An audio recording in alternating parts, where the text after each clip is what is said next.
You are now tuned in to the Chaotic Culture Podcast.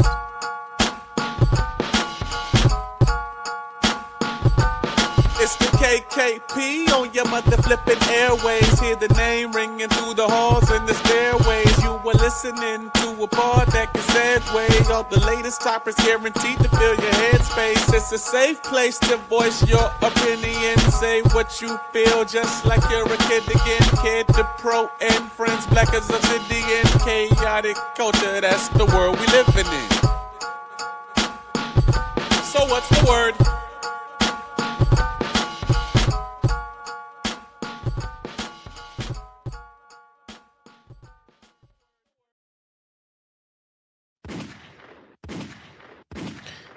Good morning, afternoon, and evening, ladies and gentlemen. Welcome to another edition of the Chaotic Culture Podcast, the pod where chaos rules and black culture is supreme.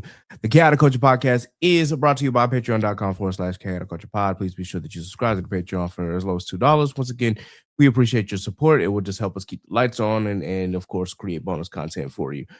If you've never been a part of this podcast, or have never listened, of course, this pod will deep dive into modern black culture and how millennials and Gen Z can navigate the crazy parts from finances, black business highlights, black ownership, black professionals, community content creators, home ownership, HBCU, sports, black nerdom, anime, wrestling, and especially black music. If it encompasses black culture, we are going to cover it. Live from the 410, I am the host and the creator of the Chaotic Culture Pod. This is your boy, Ked the Pro, a.k.a. the Calculator Millennial, a.k.a. the Encore Presentation. Can I get an encore? Do you want more? A.k.a. your favorite toxic adjacent king, Ked the Poet, Ked the Closer, all that good stuff. 843 is me. Baltimore's the place to be. Always got it, never toxic most days. And back again, once again, with your favorite black culture highlights and black culture shenanigans. With me today, of course, is one of the co-hosts of the Chaotic Culture Podcast, better known as the founder of Hip Mob, a.k.a. the Instant Negator, Scuba Steve. Scuba Steve, go ahead and introduce yourself right quick.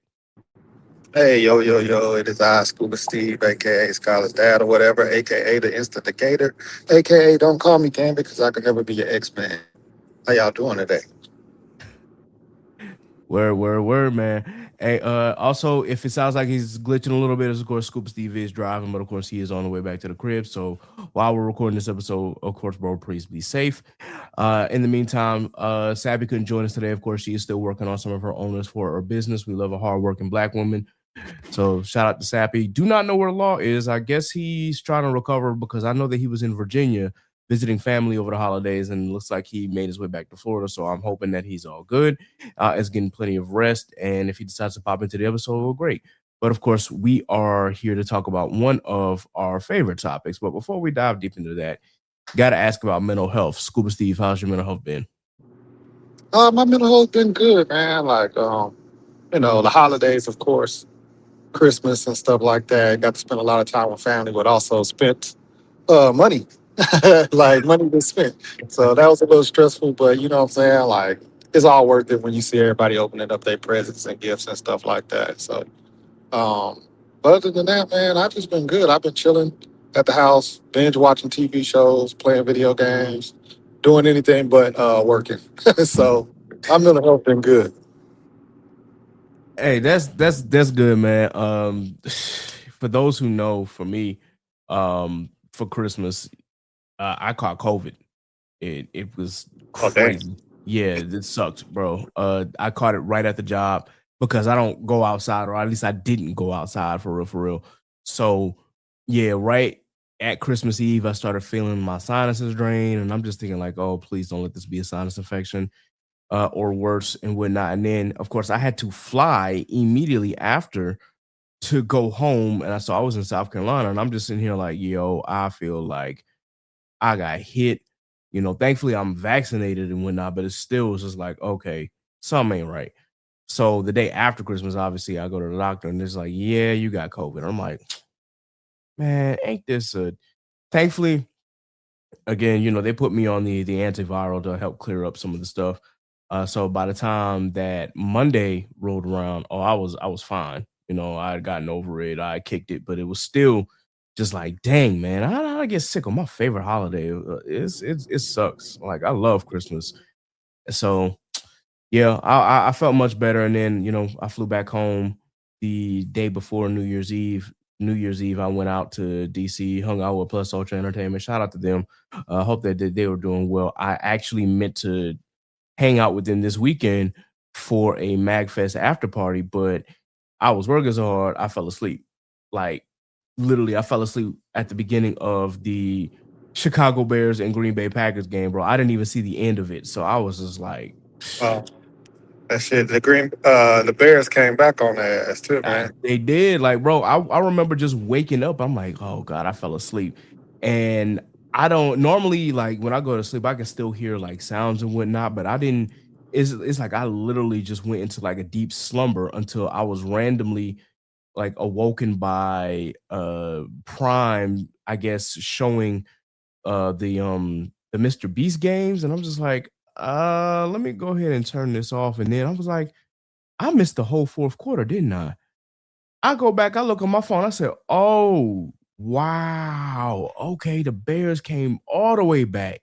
God damn, I missed the fourth quarter. But yeah, I know O and them had to be going crazy. I know he was. I know he was stressed that entire game, and they came back and won. So I know he's happy as hell, man. Shout out to O. All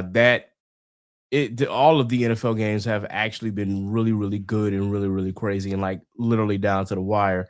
While we are recording this, obviously the Chargers will be playing the Patriots. I will be rooting for the Chargers because I am not a Patriot. I can't stand the Patriots. So I'll just leave it at Hate that. the Patriots. Hate the Patriots. Hate the Patriots, man. If there's a team that I hate worse than the Patriots, it might be the Dallas Cowboys. But at this point in my life, the Dallas Cowboys is more of like hilarity than anything. Like I don't take them seriously, but that's just me. Yeah. And then there's the Cleveland Browns, but yeah, I'm a Steelers fan, so of course I hate the Browns. I don't think anything of the Bengals and the Ravens, while our greatest rival. I don't hate the Ravens organization unless they play us, but still, yeah, F the Patriots. I hope that they lose. But anyway, that's enough for football talk and mental health talk. We love talking about hip hop on this podcast, as you all well know. And one of the things that we decided to do this week was talk about another favorite topic of ours. Now, if you were around for Thanksgiving, you heard us discussing cover songs. But now I decided, well, let's go into the hip hop side of things. And that's, well, not necessarily the hip hop side of things, because there are plenty of other songs that relate to these kinds of tracks. But let's go into something that we're really passionate about. Let's go into diss tracks. So that will be this week's topic. It is, yes, it is diss tracks, diss songs, and the like. Now, it'll kind of work the same way that the cover songs did. Of course, I will pose a question or a sentence, and we just have to, come up with what we think are, the tracks that relate most to this sentence. So hopefully, if you are listening, of course, you can relate, name some of your favorite diss tracks as well. And then for the clips that we post on YouTube and on IG and on TikTok, of course, let us know in the comments what some of your favorite diss tracks are, or you let us know, of course, what you think, which diss track relates to which question. So with that, let's just dive right into it, man. Let's not waste any more time.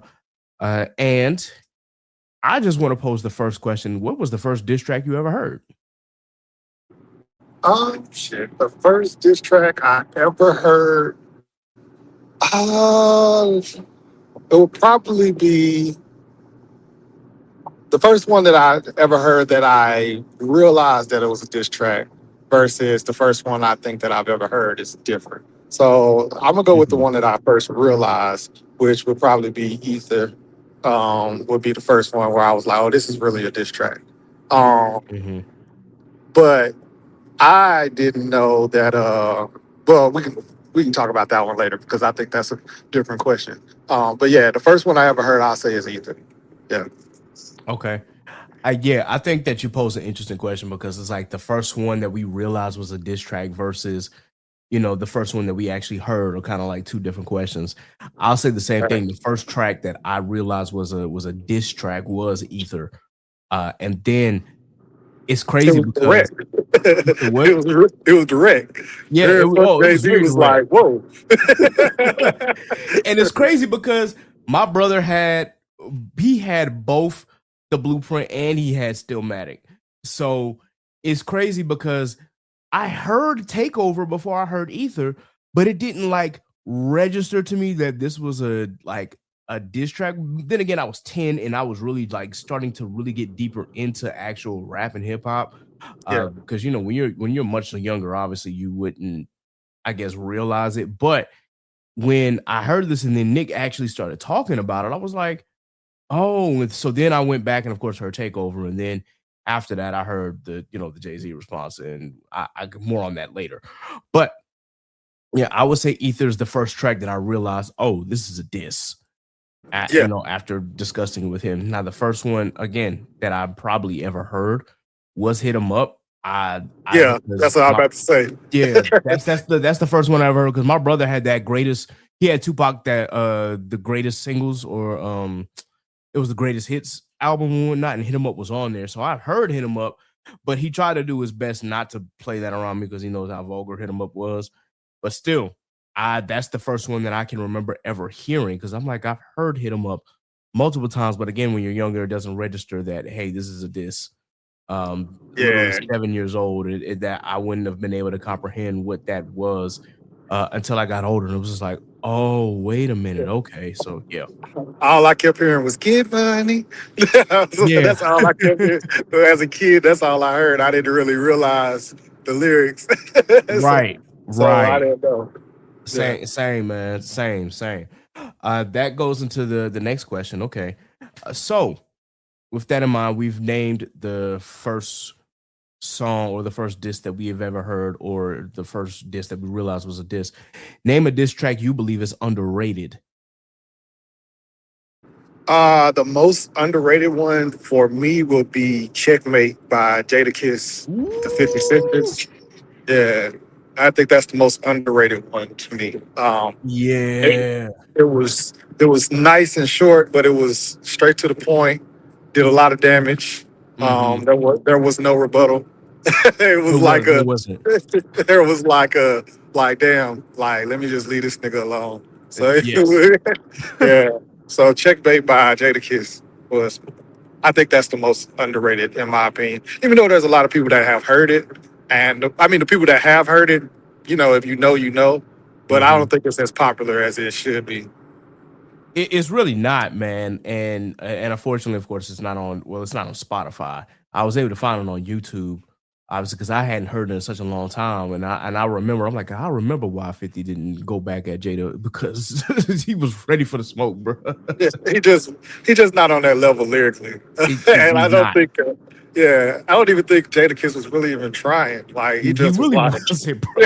he just was like, I'm just let you know right now that this is not what you want. Right. He did. As you said, there was no response. He knew better. There's a lot of people that 50 went at, and Jada was like, hey, bro. Speaking of that, more on that track later.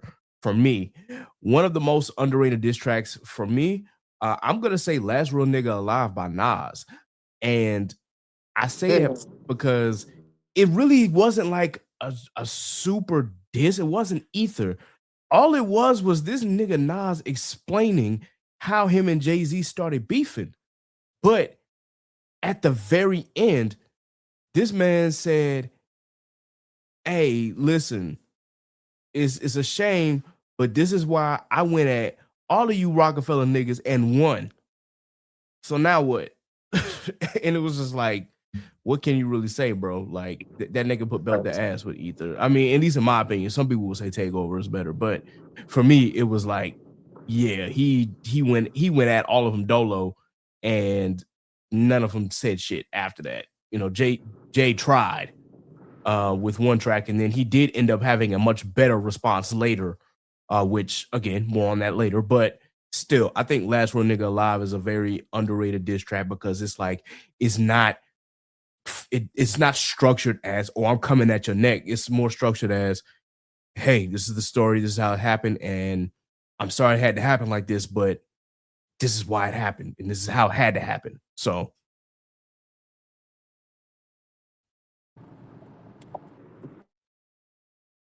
oh, Steve, you about to say something? Oh shoot, I didn't know if I was glitching. I was like, oh shoot, did it glitch? No, yeah, like with that, I love that, like the bravado from it is like, nigga, I'll take all you niggas on. Like, I Mm-hmm. love when niggas doing 1v5 and shit like that.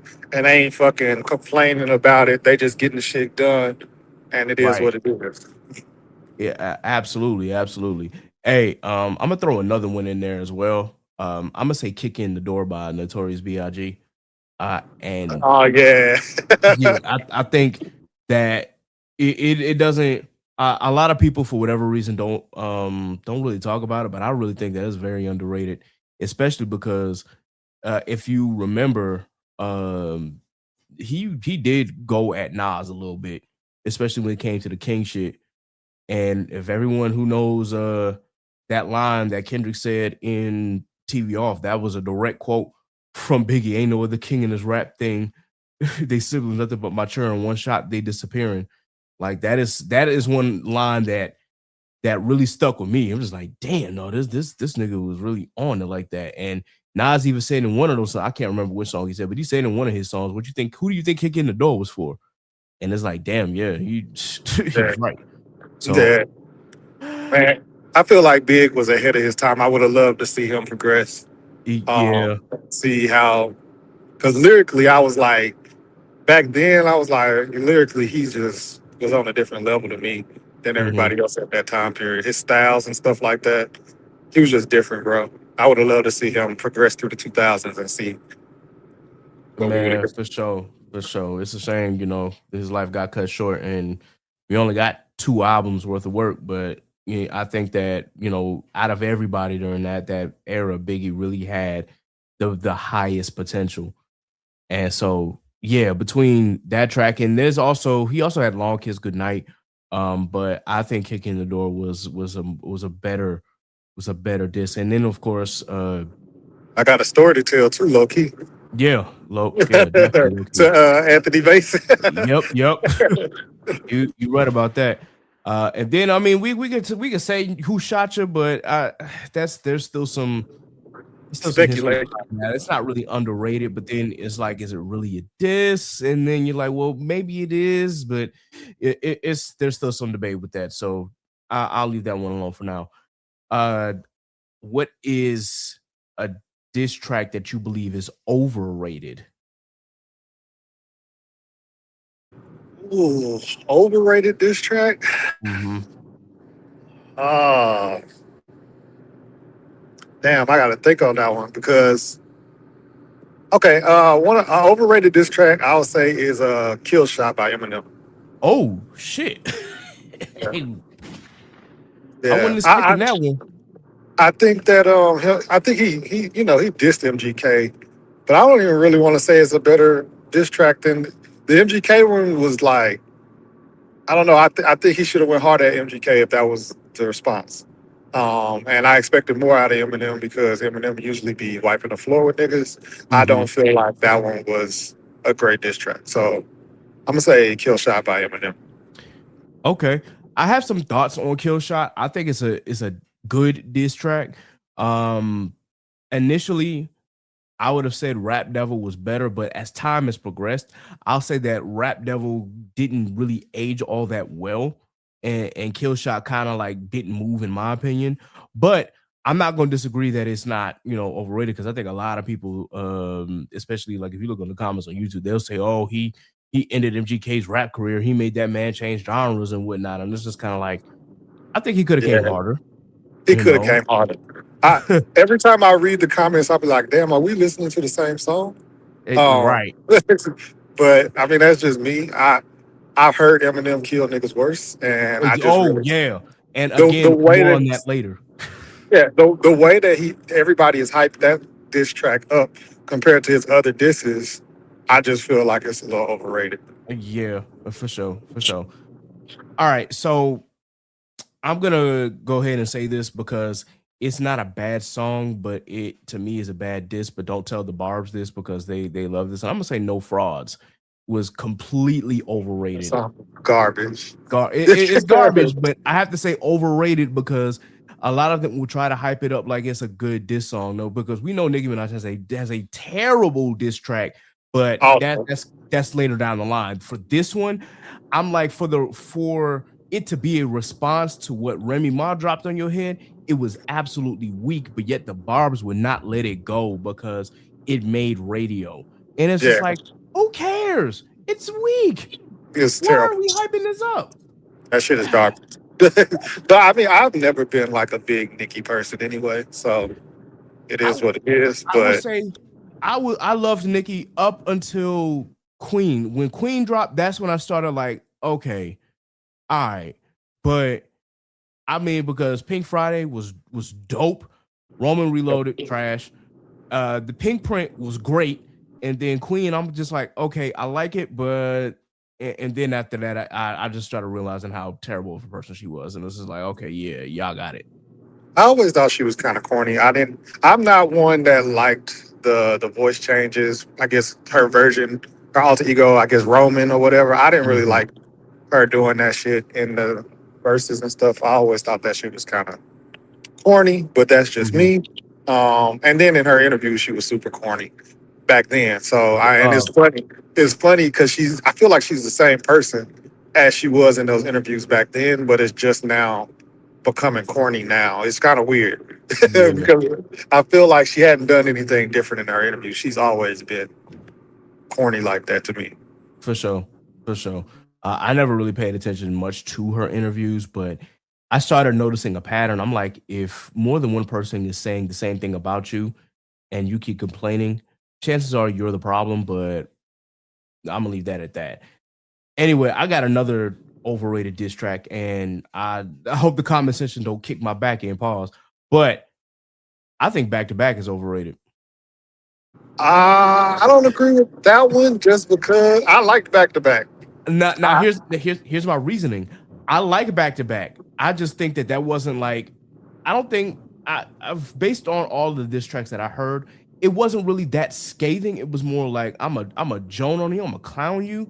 And I seriously thought that Meek Mill had the opportunity to get him back because it's like, oh, this isn't a career-ending diss track. You can literally come back from this, if you play it smart. Meek Mill did not play it smart, and that unfortunately made Back to Back that much bigger. That's just my opinion, but I do think Back to Back is a really good diss, but I think that people overrate it as like one of the best ever. But maybe it's just because of the results and what ended up happening after is what made it even worse. So that's why I think that Back to Back is like a little overrated. And I'm not saying it's a bad diss track. I think that Back to Back again is really good. I just think it's a little overrated. I think back to back is the reason why we got no frauds. Ah, Back to back getting all that radio play, mm-hmm. winning Grammys and shit. I think Nicki Minaj tried to build that formula when she did Remy Ma, and it just didn't work. That's a very good point. I, I think that's why that happened. I really fucked with back to back. And I feel like he needed back to back because the uh charged up or whatever. Charged up. I thought that was a mid diss track. That So him it dropping was. back, yeah, him dropping back to back was needed It because I was. It feel was like, needed. yeah, I feel like Meek might have got that nigga. But Meek's diss track was trash too. I Well, I was it just about, was. I was like, yeah, I was like, this could be a bad um, battle in general. And then back to Mm-hmm. back came out, and I was like, okay, cool. You know what I'm saying? So I fucked with back to back. Man, I had so much hope for me. That I had so much hope for me. I'm like, yo, bro, you gotta come harder. Like you gotta come hard because I knew that Back to Back was a great diss track, but it was like I know if Meek put all his focus, he can get this nigga. I mean, he a battle rapper, bro. Like he used to rap on the streets. Like I know this nigga.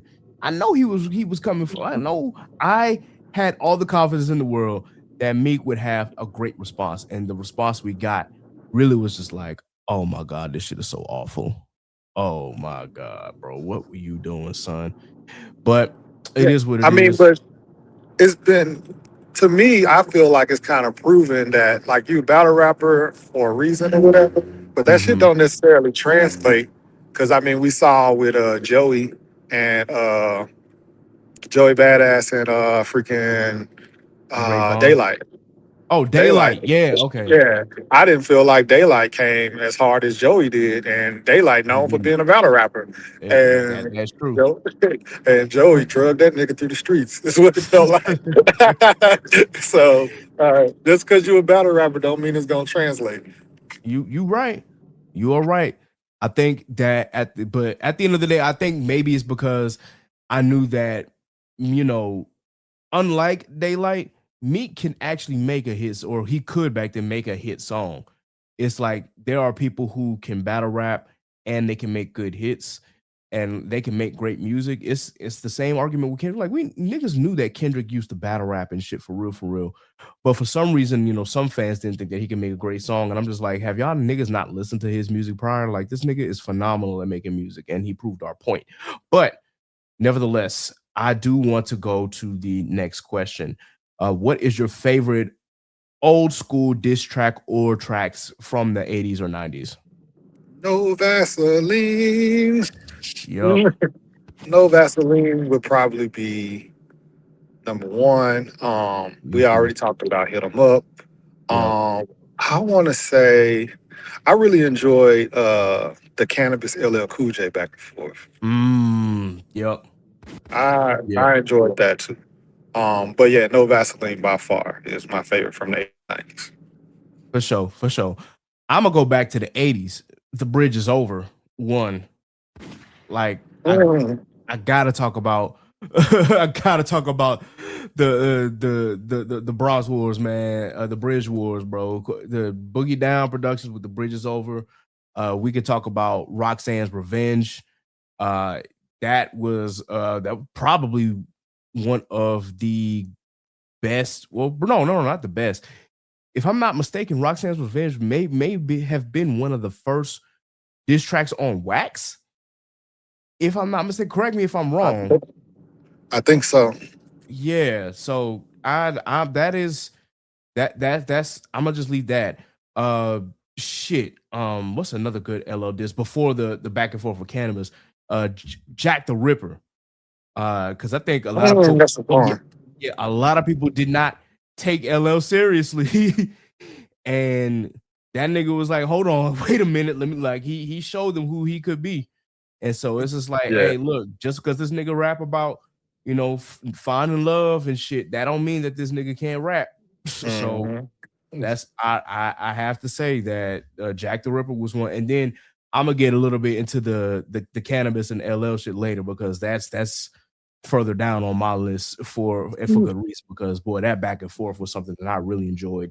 But also, if we're talking about the Bridge Wars, there was one other song that I was thinking of, South Bronx. There we go. Another Boogie Down Productions, man. Like, first off, I just gotta say, but man, Boogie Down does not get enough credit for them as a group, man. Like, I will say this for forever, that they just don't get enough credit.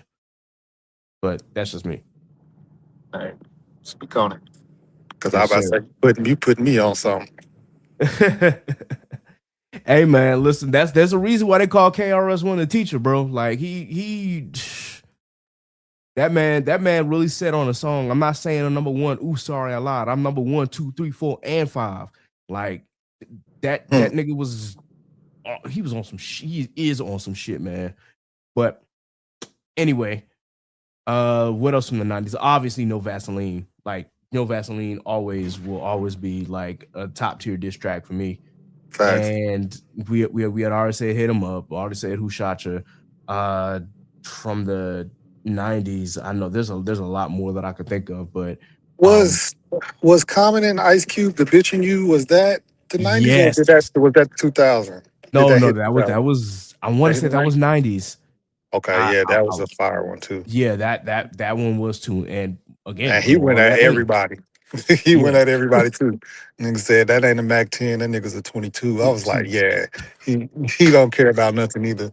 Like, people see Common little smile and shit, they don't know who he is. No, not at all, bro. He surprised niggas with The Bitch in You, bro. And again, I got more on that later, because that is, again, that's a song that's further down on my list.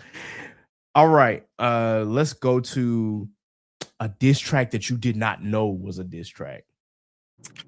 Party Up by DMX. Oh, Had no idea that he was dissing Corrupt for a very long time. bruh. And they made that whole into a household anthem. That shit was getting played in movies. Yes. like that shit was crazy. Like I couldn't imagine wanting to watch one of your favorite movies and then you hear your nigga getting dissed. Like that's crazy. Yeah, bro. For the longest time, I didn't know that was a diss track either until I looked at. I'm like, oh, this nigga dissing Corrupt. Oh, I never would have known. Right. Crazy. That is, it's the same. It's really insane because "Party Up" literally was the anthem for the 2000s, and that song got so much club play and so much radio play. It's insane the amount of reach that song had, and we all know that like DMX was on top of the rap game for quite a while. So yeah, man, rest in peace to X, man. So Facts. Here's mine. Jump by Crisscross. Oh, really? Did not know it was a diss track, bro. To who? Another Bad Creation. If you remember, ABC, aka Another Bad Creation, was a group that was founded by Michael Bivins of New Edition and Belle Biv DeVoe. And ABC, if you go back all the way to the 90s and whatnot, they had that song, Aisha. And they were known for, wearing their clothes inside out. But if you hear like the first few lyrics of Jump by Crisscross, don't try to compare us to another bad little fad. That was a direct shot at them. And the other line, because inside out, it's wiggity, whack. Yeah. Yep. That song was a diss towards ABC, bro. And that blew my mind when I found that. And I was like, oh, what? Yeah, that's crazy. I didn't know that. I didn't know that at all. Yeah, man. I was blown away by that fact. It was just like, you know how much that song gets played like in 90s parties or even just in general, like how big that song was. And you mean to tell me that these niggas Crisscross came out the gate dissing niggas? Oh shit. And they was kids. They was kids, yo. They were all kids. And Jermaine the Preachers let it happen, like fuck it. Right. I'm just like, damn, son, that's crazy. That is crazy. Oh, here's another one that I did not know was a diss until a couple years ago, honestly. No, not a couple, a few. But it's not even a rap song, it's an R&B song, bro. I Love Your Girl by The Dream. Oh, yeah. Talking about Lil Wayne. It was this Lil Wayne. Lil Wayne, bro. I didn't know for the longest time. It flew over my head, and then one Lollipop was a diss too. You said what? Lollipop is a diss too. Oh, it is. It is. Yeah. But they was dissing each other. That shit's crazy. I literally went back. I'm like, oh wait, this nigga dissing Wayne. Yeah, talk about Nivea. Right. It was crazy when I put 2 and 2 together. I'm like, damn, bro, that shit flew over our heads when I was 17. Like I didn't think about that, but yeah. I don't know if people know. Of course, I know because I'm a J. Cole fan, but we do know that Middle Child is a Kanye West diss, right? Yes. Okay, yes. I was about to say because I knew it. Yeah, I know some people don't know that. It won't be because my little sneakers not selling the same. Like that, he's talking about Yeezys. Like he's literally talking about Kanye in that verse. I mean, in those couple of bars. Yeah. Like, so that's a diss track that I don't think people know. And I think that's one of the reasons why Kanye went back at him at that on that quote unquote like that verse that never got real radio play. But yes, Middle Child was a diss towards Kanye. Yeah, because False Prophets was a Kanye diss. Yeah, or that one too. It was like a Kanye "I'm talking to you" moment. Like I don't even know if it necessarily was a diss, but those two songs are at Kanye, and then Kanye for no reason just decided he wanted to jump in to like that shit. And I feel like he did that because J. Cole apologized. I feel like if J. Cole was out there and really going, I don't think he would have did that. I think he did that because he felt like, oh, let me jump in here and get on that nigga. So, track just for whatever reason. I felt like everybody was jumping on J. Cole at that moment. They saw blood in the water, and then they Mm-hmm. knew like J. Cole can't come out there and diss nobody after what he just did. Yep. Oh man.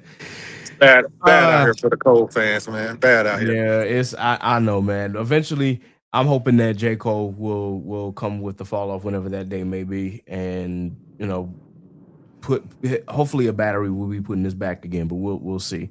I just don't know what he can do.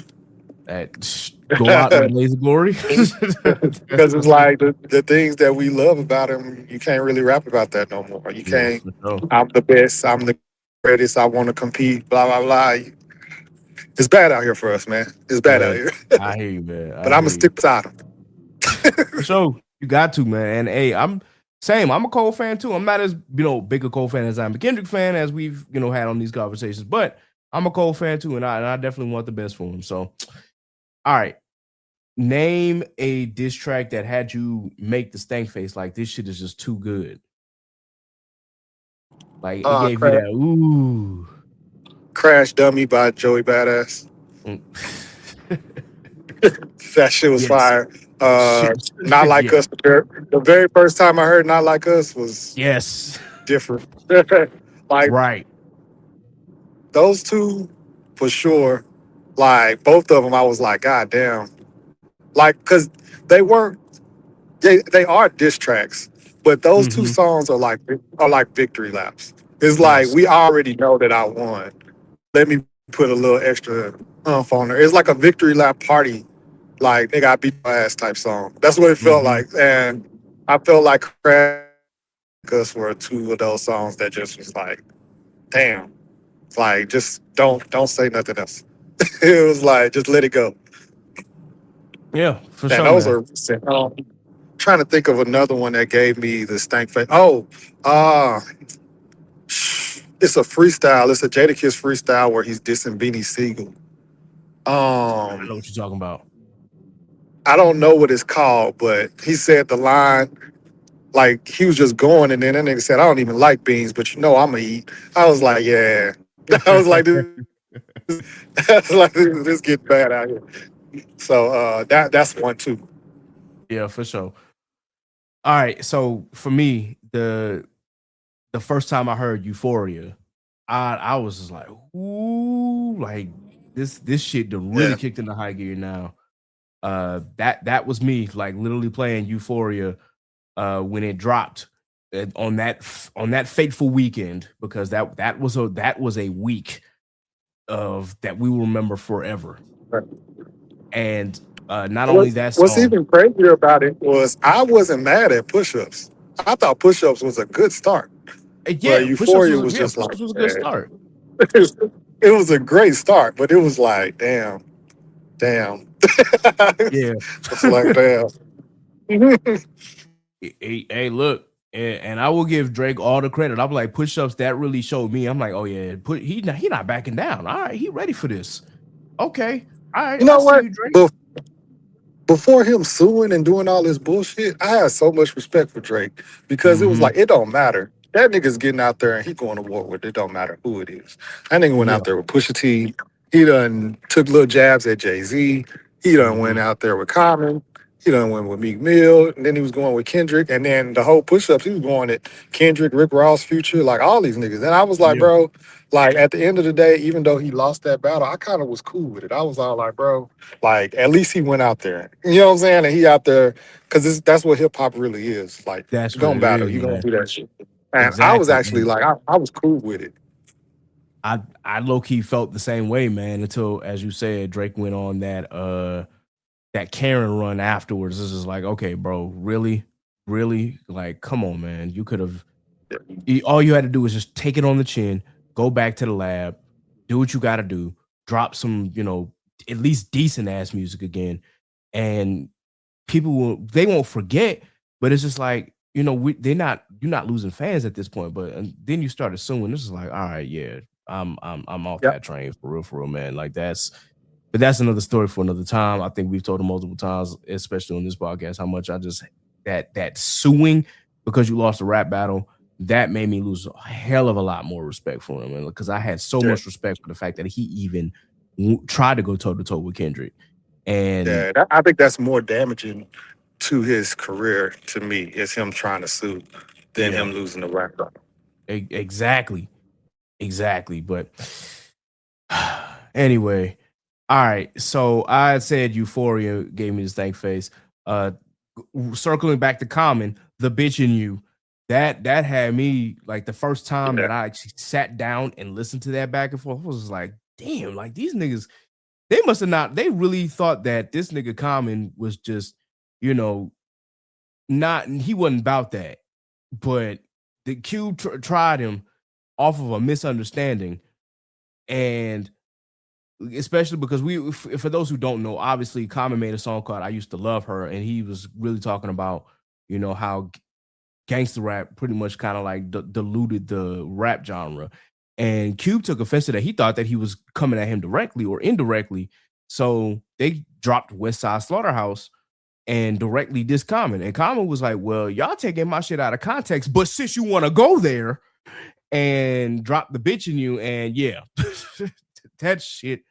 If you ever listen to it, you just like, this nigga Common does not give a fuck who Q at all. Mac 10 and Mac 10 on. Like he was ready for the niggas. So yeah, man, the bitch in you definitely made that. I will say, not gave me a stank face, but made my jaw drop. The story of Adidon. Like I will never That's forget when Pusha dropped that. My mouth was literally like this. I was like, yeah, afterwards, I'm lines were like, crossed. oh yeah. I was like, oh shit, bruh, what the fuck just happened?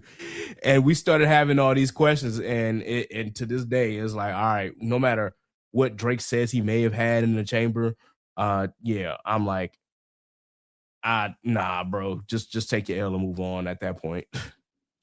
What's crazy is once again, Duppy freestyle, he was sliding. He was. Like He and slid on W freestyle. it's just he I starts it, and then yeah, yeah, I love the W freestyle, man. I would be the first to say that. I was just like, because I heard infrared, I'm like, oh shit. And then I hear W right after. I'm like, oh shit. I'm like, oh, Drake ready for war. And yeah. then a week later, story added on. I'm like, oh my God, yo, this shit about to get crazy. And then he backed off. He said that he had a whatever record that Drake had. Again, It was supposed to he get was too stopped from personal and shit. releasing. Yeah. Yeah, it was supposed to be too personal and all this other Uh, shit.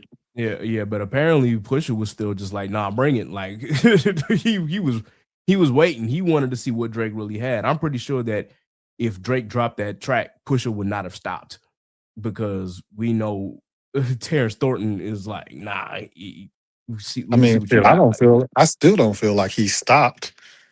Like to this day, Right. it's still up. You know what I'm saying? Exactly. It's gonna be up forever for between those two. I already know. And I think that's all that I had as far as that question. So let's go to name a diss track that was okay but could have landed better. Ooh, that was okay, but could have landed better. I would say a diss track that was okay that could have landed better. And I think it was just because it felt like they were piling on because this artist. I just didn't feel like this artist had what it took to even go at 50, which is Ja Rule. But when the 50 Eminem and Busta Rhymes joint came out, I was like, all right, bro. I was like, it was fire, but I was like, bro, y'all really beating this nigga down. You Like talking for about no Hail Mary reason. 03? Yeah, the Hail Mary 03. I was like, come on, bro.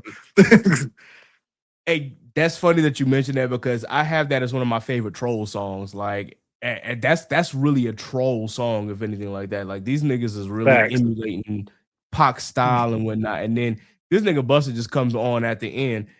It's crazy how that plays out, because Busta really was just minding his business, and Ja Rule said some off-common shit about him using the same old hook.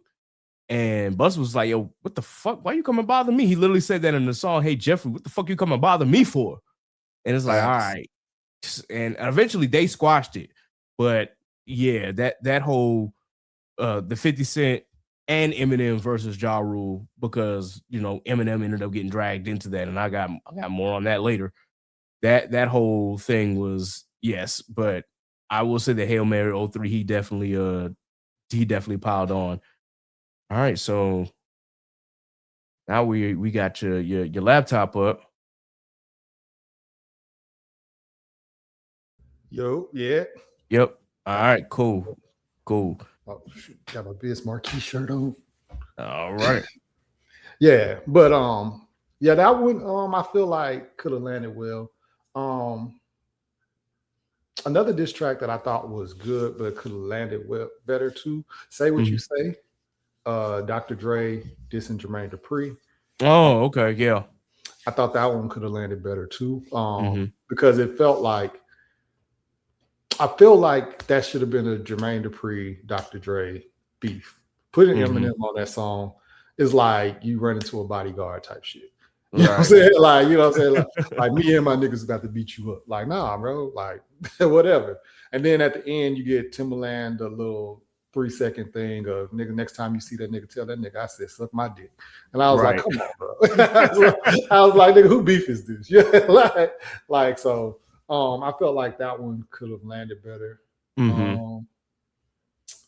Trying to think of another diss that could have landed better. One, I feel like Eminem going at Mariah Carey could have been better. Which like, one? Why are you dissing Mariah Carey, in a sense, regardless of if whatever is going on, like between them? Because Obsessed, in my opinion, like shocked the world too, because it was like she made a hit out of a diss song. But I don't think he should have been dissing Mariah Carey. I mean, even if it is true that him and her had a relationship and she lying about it, making him look crazy, you know what I'm saying? Like, come on, bro. Okay. like you're dissing Mariah Carey. And the reason I asked which one, I was like, he's got a couple where he's dissing Mariah, but in this case, I think you're talking about The Warning. The Warning, yeah. Because he's talking about leaked the footage and stuff. I'm like, yeah. It for me, I think that the Warning was good, but it was just like, okay, it's kind of cringe on top of that. Now that I'm older, I used to love The Warning when I was younger. And I thought that was a criminally underrated diss track, but at the same time, now looking at that, I'm older. I'm like, you know what?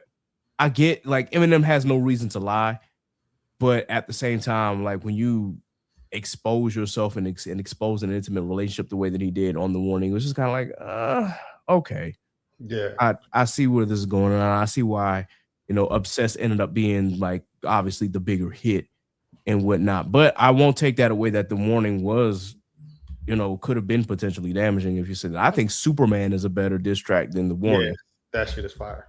Yeah. I forgot about it. I mean, I remember that, but I forgot in a sense that that's a diss track. Yes. I love Superman. I think that was a better.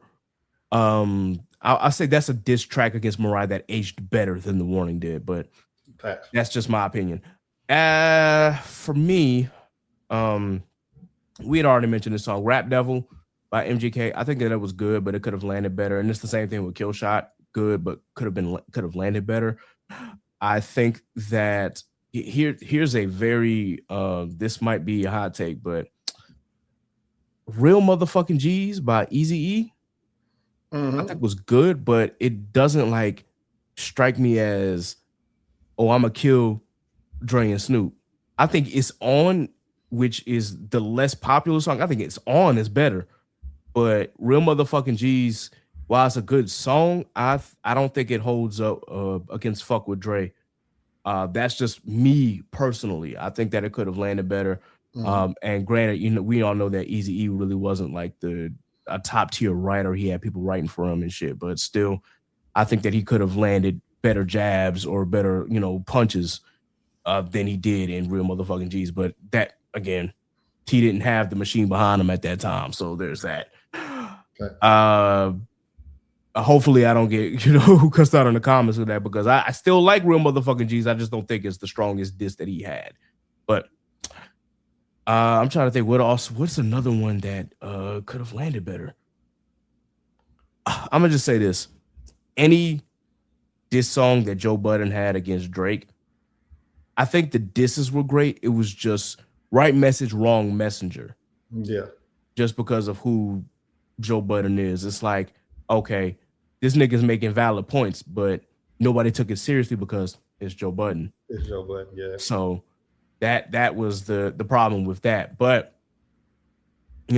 obviously you get someone who can hang in the same weight class as far as popularity and as far as making history within the hip hop game. You get Kendrick on board, then it's just like, okay, yeah, now we're fighting in the same weight class. But unfortunately, we know that Joe Budden is forever clowned for being a quote unquote one hit wonder, even though this nigga could really, really rap and has some really, really good, really good tapes and some really good CDs. But again, nobody took him seriously. So, yeah.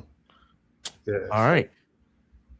Name a diss track that aged beautifully. Euphoria. He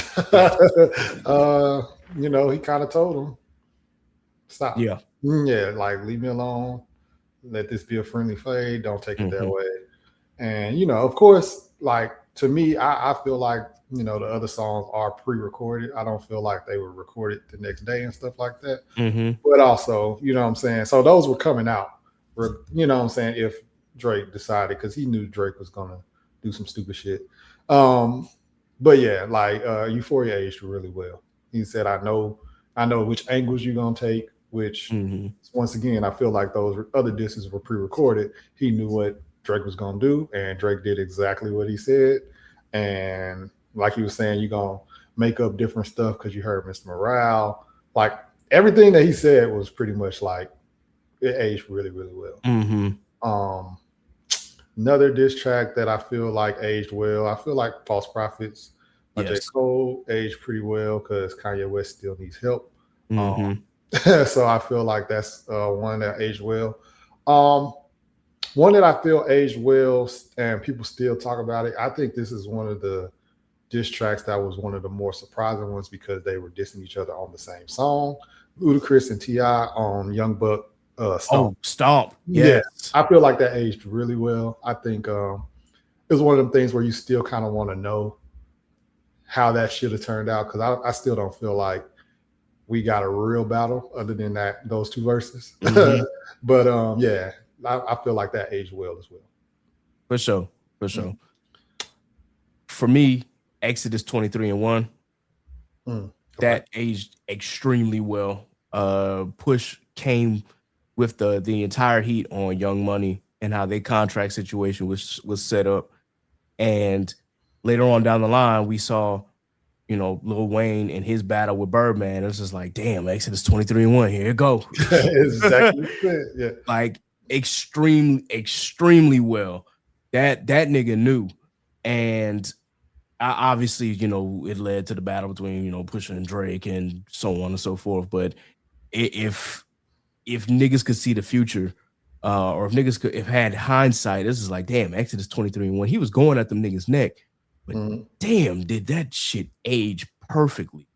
Another one, Sheether by Remy Ma. Yeah. When I say aged beautifully, because obviously we talked about how Nicki was as a person and how you saw her as corny, and then I saw her as being a terrible person. But just the things that Remy Ma said throughout that entire diss track, it's just like, damn, now you look at Nicki Minaj now in 2026 and you're just like, shit, damn, Remy Ma, like you was on something. You was absolutely on something. And I mean, you can even say that Lil' Kim's Black Friday was the same shit. For real. And I know, again, if I got any barbers listening, I'm sorry, but look, your queen is cooked. I'm just gonna say that. She cooked. But that's just me. Those are some of the songs that really, really aged well. You've already said Euphoria, that aged beautifully. And I almost forgot about Stomp, but yes, that I really wanted to know what happened in that battle for real. But they cut it off before they could really get to where that's what I wanted. You know what I'm saying? Yeah. I would say a lot of because I know like Jay-Z has had a lot of like, it don't matter who it is, he taking shots at people. You know what I'm saying? Like if you say something about him, Jay-Z is gonna address it. And I like that. That's the reason why I was cool with Drake going at everybody, because even though he lost, it was like, nigga, I don't care. I'm like, if you say something about me, I'm going to address it. Same with Jay-Z. When Jay-Z called, Drake said that Jay-Z's too artsy. And immediately Jay-Z was like, sorry, Miss Drizzy, for talking about shit that I really got. You know what I'm saying? And then on Watch What You Say on the T.I. joint, kind of he taking shots at Lil Wayne and Baby.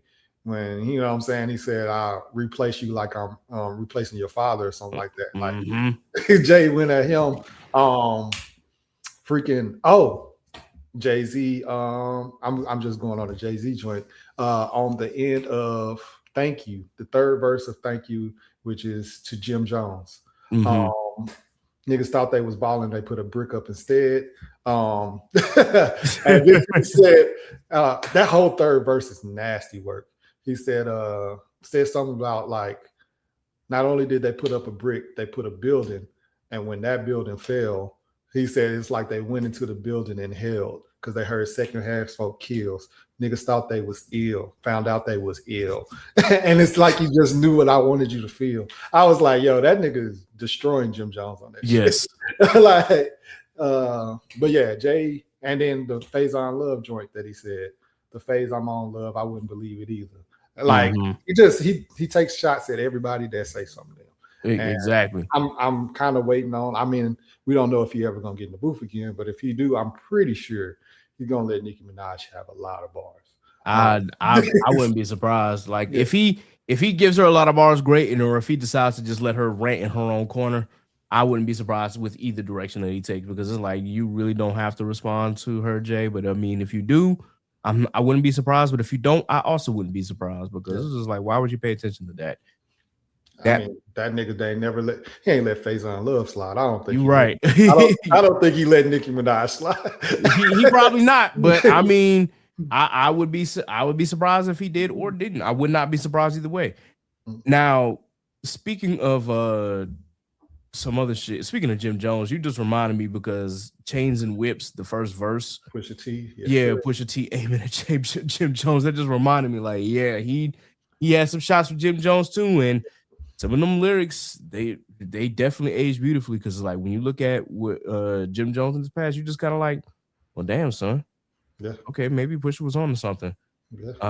Like this man said, jealousy turned into obsession. Reality TV's mud wrestling. Some side chicks I know better than Beware My Name. There's delicate.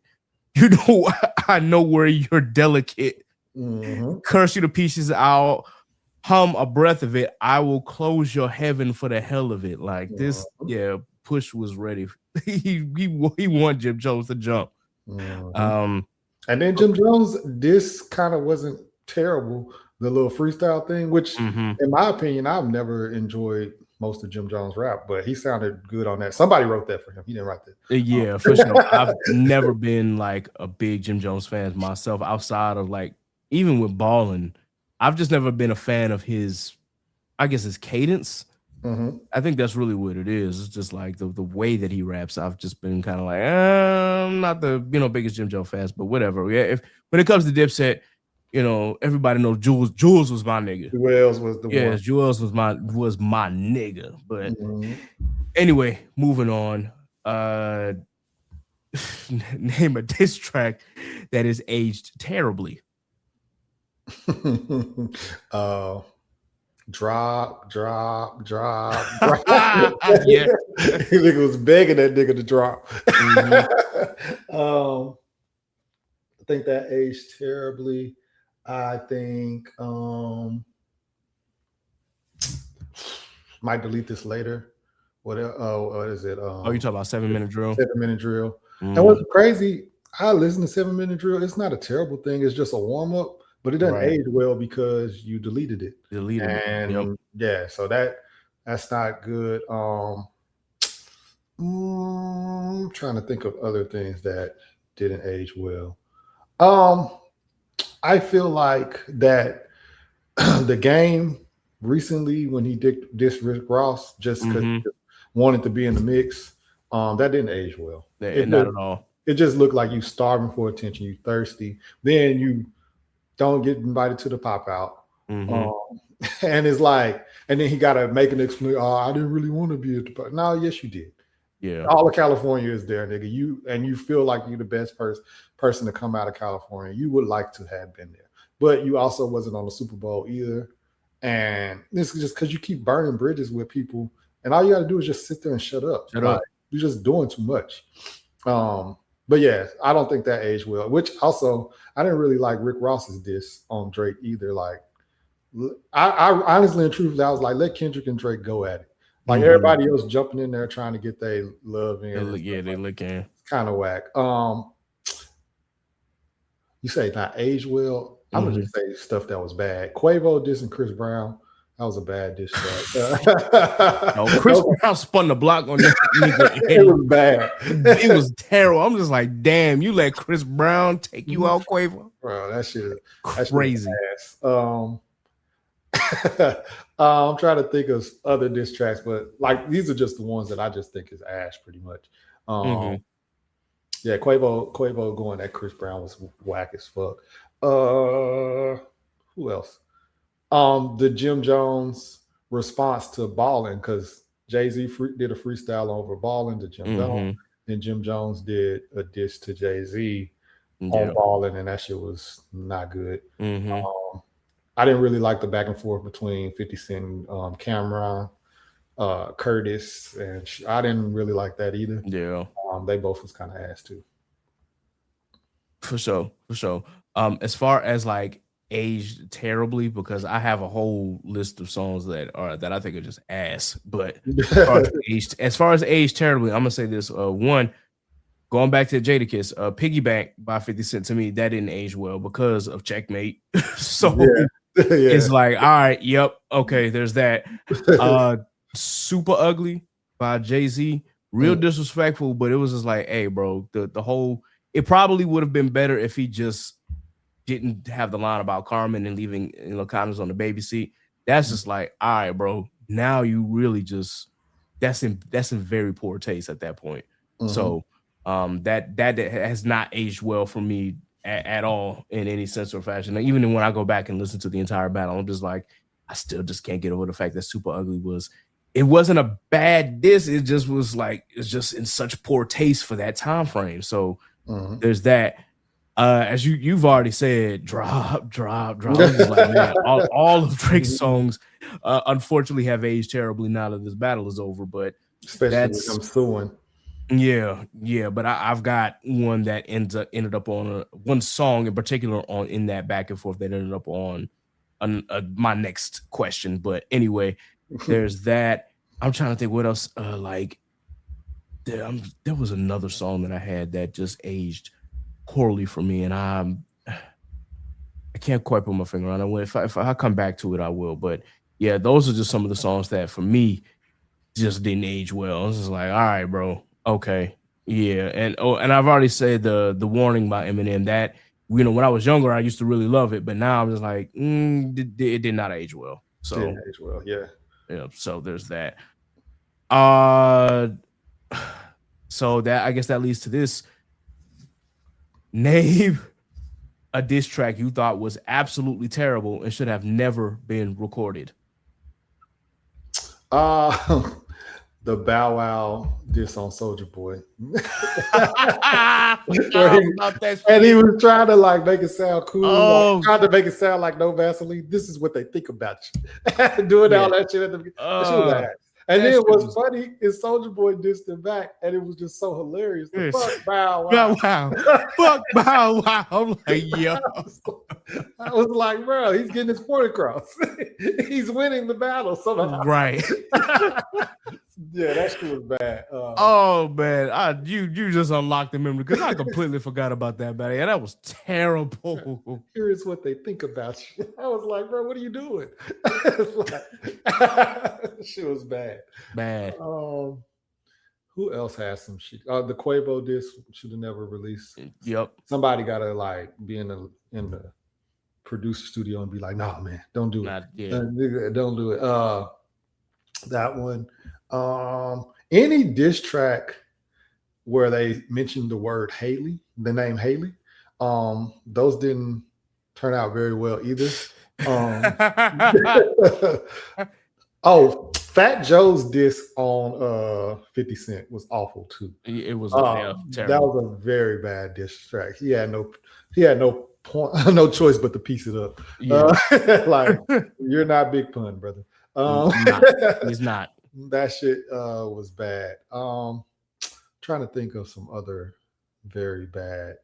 The AZ Chike diss on Joey Badass. Oh yeah, that wasn't good. And then it turned into the one line that we get from Joey. Trying to think. I think those are some of the main ones that just should have never been dropped at all. Yep. All right. Bigfoot was ass. Yeah. Should have never been dropped. Like, Nikki, what the fuck were you thinking? She wasn't. She was off that booger sugar, but still, no, absolutely the fuck not. That was one of the worst diss tracks I've ever heard in my entire life. And I'm just like, damn, yo.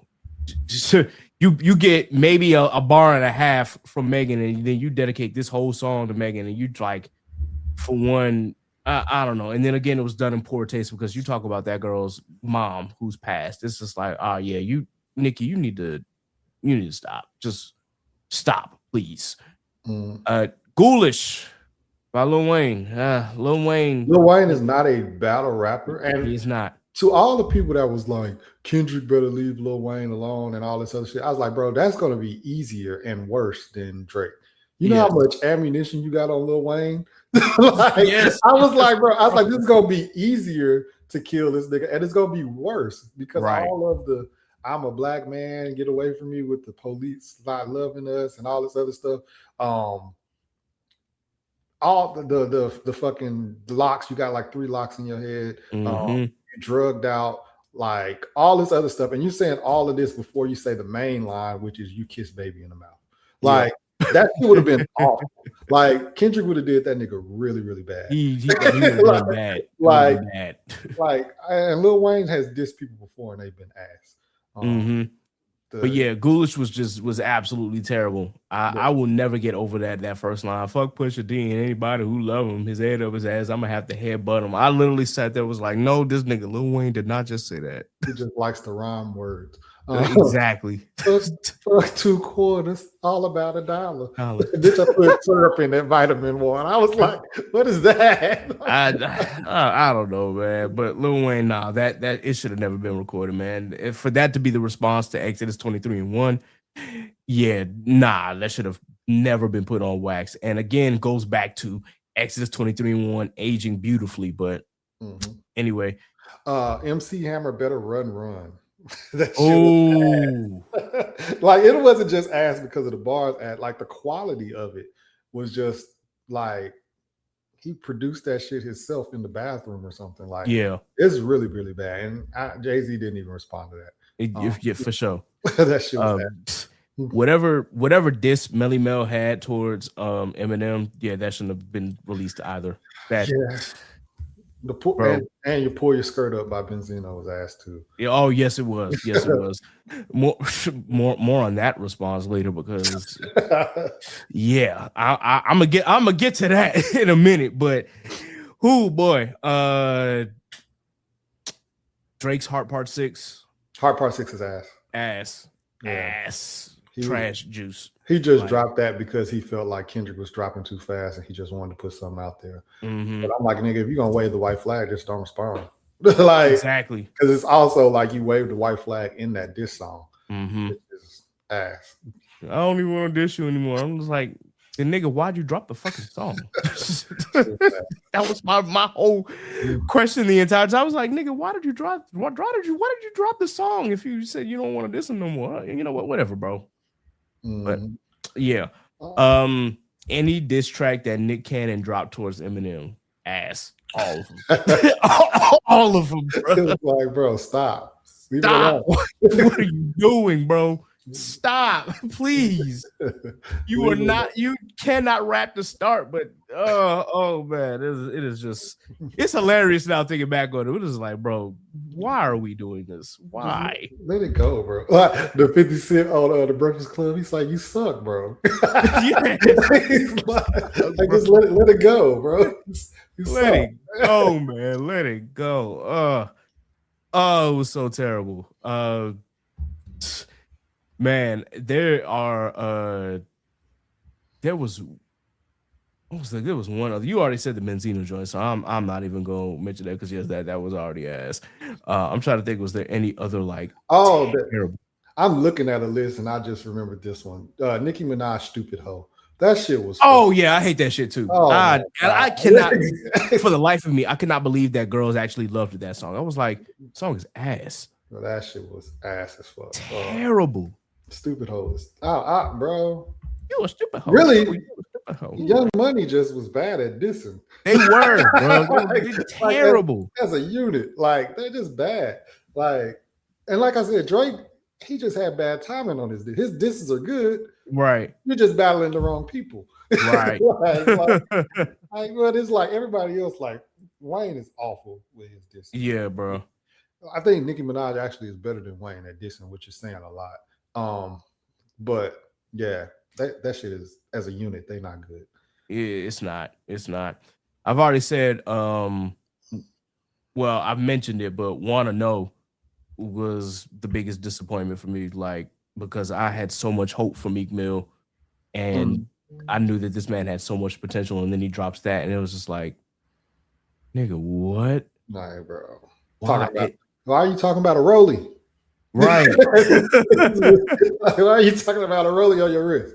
Bro. Is for the life of me, I could not understand why he would do that. But anyway, yeah, that was trash. I've already said all of it. About this one. The J Clone. By cannabis. Yeah, J Cole was talking about how much he loved cannabis and all this other stuff, and somehow he misconstrued that. Right. And he dissed J Cole, and it was like, "What are you doing, bro?" like I don't understand how that happened. But it did somehow. And then it wasn't good. So yeah. Yeah.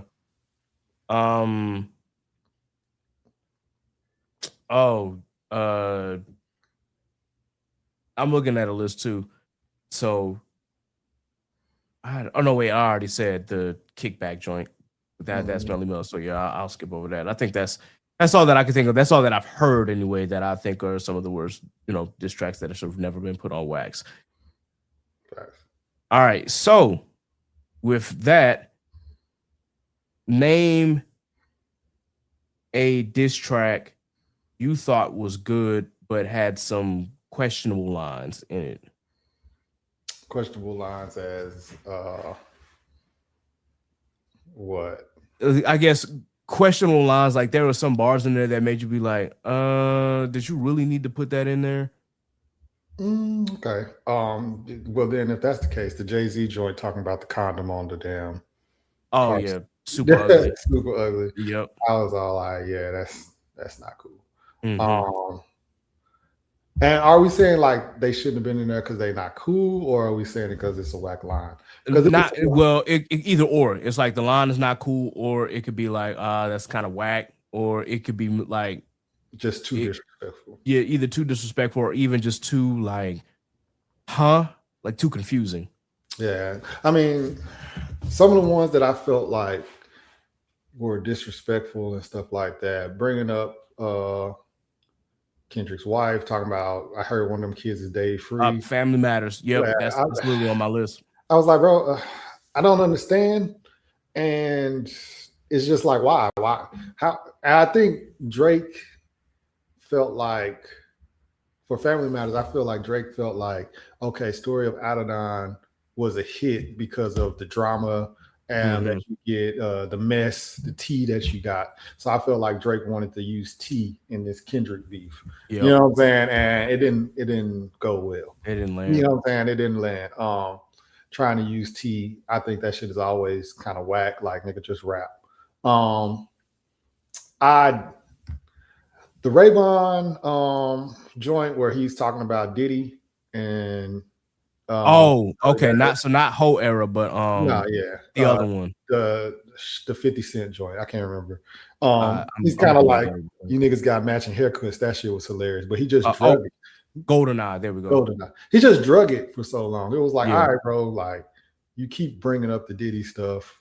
Like he was signing a Bad Boy. What you want him to do? You know what I'm saying? You keep bringing it up, and he did it for 3 verses, and I was like, all right, bro. The first verse was cool, and it was hilarious, but now it's like, all right, you dragging it. So for that one, I kind of just was like, yeah, whatever.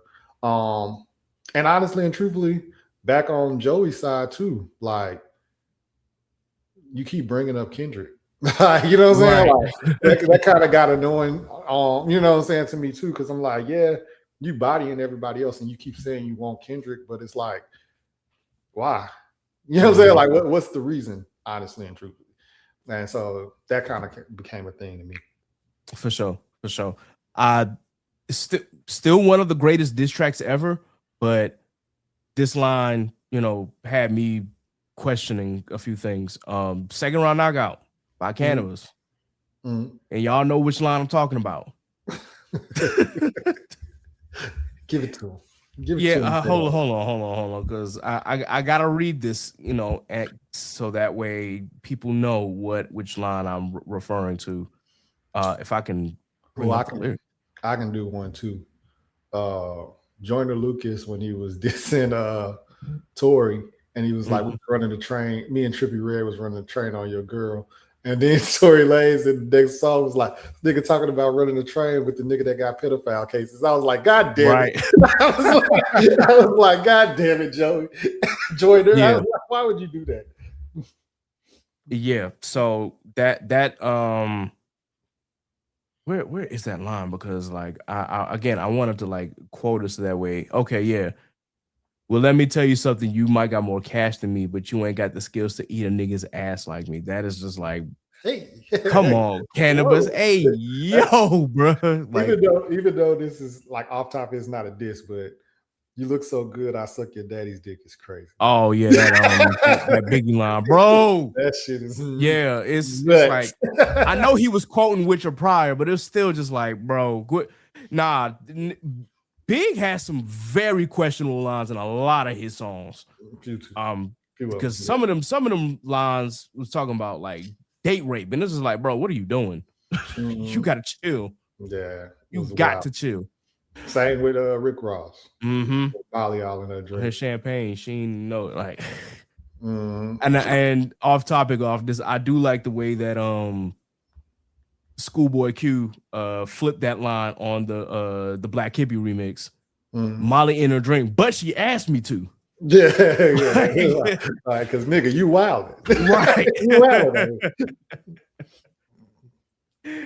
Anyway, but yeah, I said Second Round Knockout. Of course, I said Family Matters. Had some very questionable lines on there. Those are the main ones that come to mind when I think about those kind of songs. All right, so here's the next question. Name a response diss track that wasn't the most popular response, but was still a good response. The Beanie Siegel diss to Jadakiss. That was a good battle back and forth wise. His diss is a freestyle on Hot 97, and he said something like, I'm a sun kiss like a can of soda. He was going in, like they just really was going back and forth, and I really fucked with it. And then like we said, Checkmate wasn't popular. I liked 300 Bars and Running. Yes. Back when the game wasn't a cornball. Yeah, I liked 300 Bars and Running as well. That was a good response to him and 50 Cent. Yep. Going back and forth. I'm trying to think what else is a good response. So I will say that Blueprint 2 by Jay-Z was a much better response than Super Ugly. And this is from my prior comment. I think that was a good response to Last Real Nigga Alive, and an actual good follow up for Ether, even though at that point after Ether the battle was essentially over, but still, I do like Blueprint 2, because then after Blueprint 2, pretty much they don't go at each other's necks at all anymore, and then eventually they squash the beef. But I do think that Blueprint 2 was in better taste. And I remember the one J line where he says, "My mama can't stop you now." Like, it's like if y'all decide to go another round, like this time I'm not gonna hold back. But at that point, it's like, bro, yeah, the damage already been done.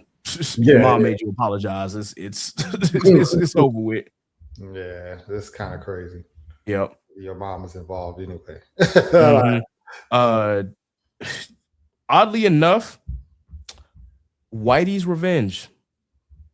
And let me just say this, y'all. For the longest time, I did not even know that Eminem and Everlast had beef. I did not know that was a battle that had even existed. Of all the people that Eminem has gone at him, I had no idea that him and Everlast went at each other. That was a surprise to me when I found that out.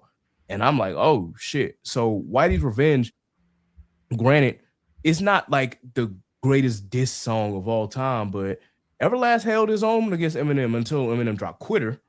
Then it's just like, yeah, bro, this shit done with. But it's still, it was a good response, and I do like it. Thanks. I mean, I will say, what's that shit? I just had it, and then I fucking moved on from it, and then I forgot it. Oh, Back Down by 50 Cent. Yes. That was a good response to Ja Rule coming at him after, because, I mean, in reality, How to Rob is 50 Cent just trolling and having fun. You know what I'm saying? He's not really talking about robbing you niggas. And a lot of niggas dissed that nigga, which was cool. I mean, I think that's what he was trying to do. He was trying to get attention. And, you know what I'm saying? That's what he wanted. And then, of course, Ja Rule is on top of the world at that time. And he dissing. Then Wankster comes out. You know what I'm saying? He talking about Ja Rule. Ja Rule disses him again with, I can't remember what Ja Rule did. What came after Wankster. But then the actual album rollout comes out, and then Back Down is on there. And it's like, yo. And it's disrespectful as fuck. So it was, man. There's a lot of songs that between 50 and Ja and Eminem and Ja, like it's that whole 2002 to 2004, I'm gonna say those whole 2 years is like, yo, there's so many disses to each other, like it's kind of hard to cover them all.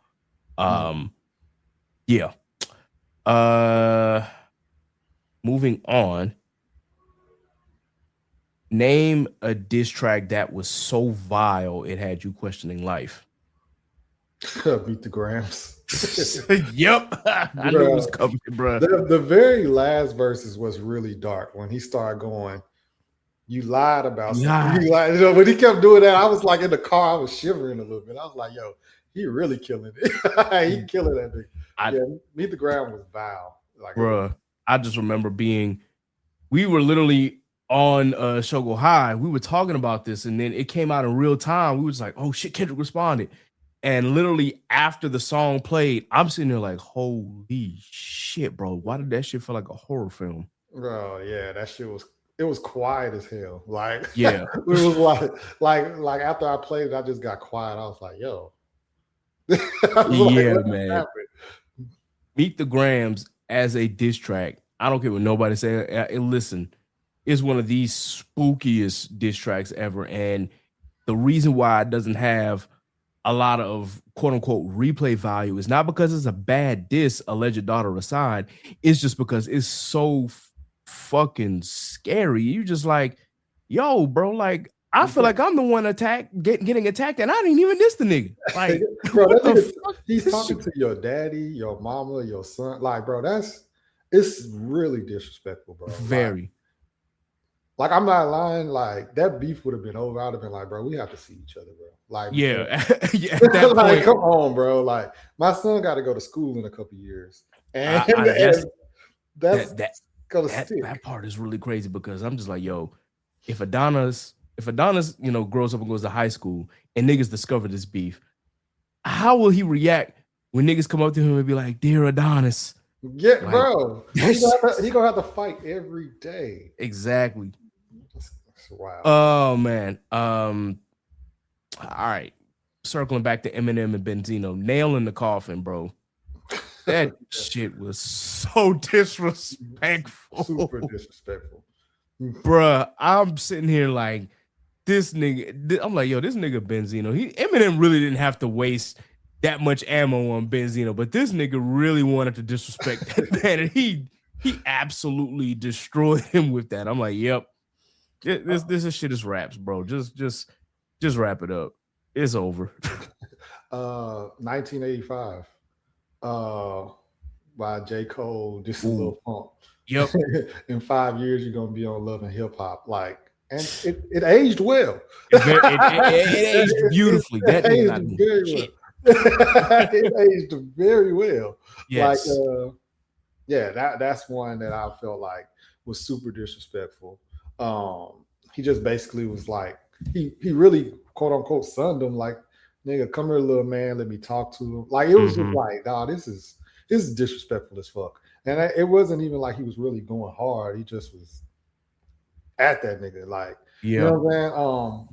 And then, like, we did we talked about it earlier, but Stomp with Ludacris, just you worth a couple $100,000 and I'm worth millions. The shit not legit, so please stay off the TIP of my dick. He didn't even just say your name; he spelled it. I'm like, yo, this nasty work, bro. And then, I mean, on that same thing, me getting stomped out, that's ludicrous. I was like, yeah, they really going at it. But then, which I don't feel like it's direct, but I feel like that was at TI too. I think War with God was TI diss, because Watch What You Say to Me, I feel like it was a subliminal to Ludacris. And then War with God was a subliminal to TI, because they never said each other's name. But the energy was definitely, you could kind of feel who these was about. So yeah, I felt like that was one. Disrespectful comment to Drake. You're not getting shit wet. You Canada dry. That was kind of fucked up too. Because low key, he just was disrespectful with it. I liked Drake's verse. Once again, I like Drake on Stacey Keenan. It gets to me when the guys start acting like the broads. Like, once again, Drake has some good rebuttals. It's just, you're just out of your league. You're trying to be too cool with it. Like, nigga, you gotta be disrespectful. You need to be disrespectful. Your flow's not angry enough. And you're just trying to be too smooth with it. You need to be angry, vulgar, and disrespectful. That's how rap beef works. Nah, for sure. For sure. I'm gonna go back to the 90s, man. The Quiet Storm remix, obviously, Mobb Deep and Lil Kim. Okay. Yeah, Lil Kim came on there and took shots directly at Foxy, and it was just like that song actually led to some shootouts. Like, that shit got violent. So yeah, that I gotta name that song, because that is, everybody forgets like the original Quiet Storm, because that nigga Prodigy, he actually blacked on that song. Like, he literally just wrote the entire song himself, and all you hear is like Havoc really just making, he produced it and shit, obviously, and did the chorus. But yeah, Prodigy blacked on the song, but everybody forgets it because Lil Kim came on there and just literally was like, hey, I'm gonna lead y'all some following shit. And it's like, oh, that's how we coming? Yeah. Is disrespectful. I will say a lot of people don't maybe know this, because obviously you got to be a real deep Bone Thugs-n-Harmony fan, but You Ain't Bone, that shit was, they was taking mad shots at 3 6 Mafia.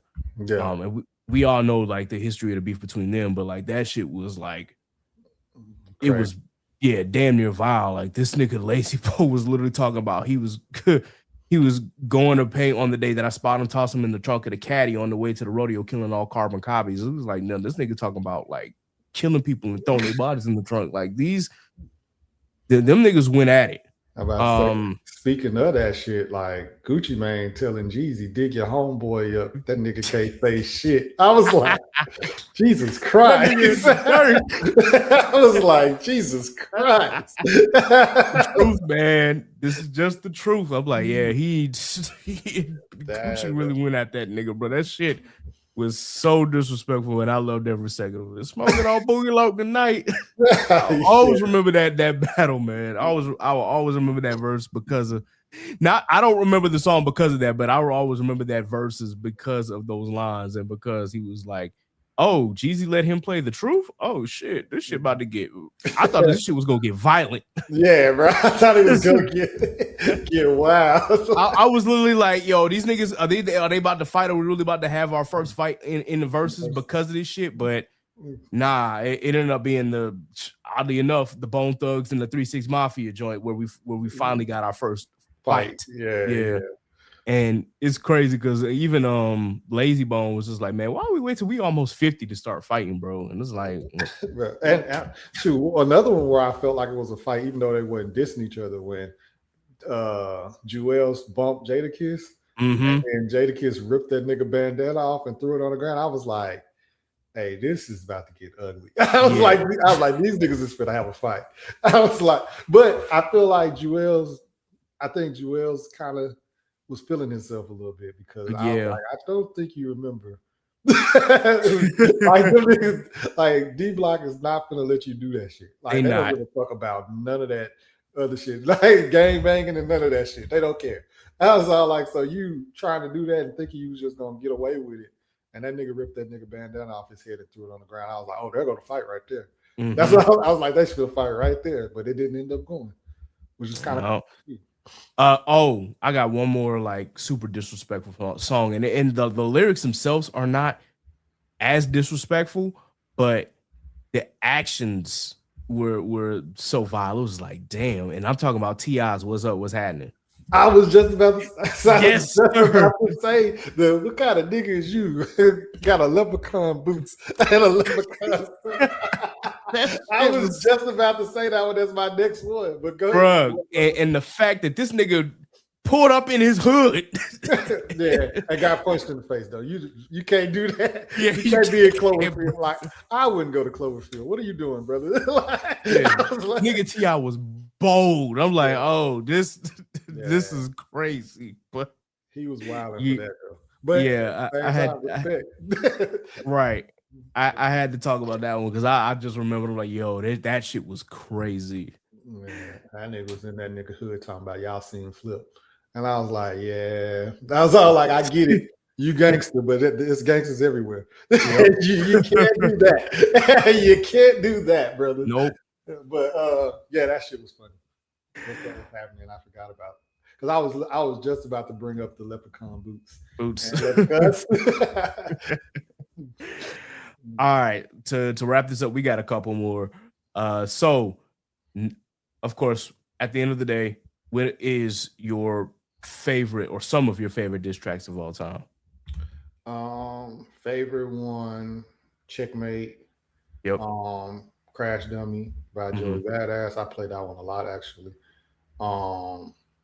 Like I still play that one. Not Like Us, of course. Yep. I think that's everybody's favorite diss track.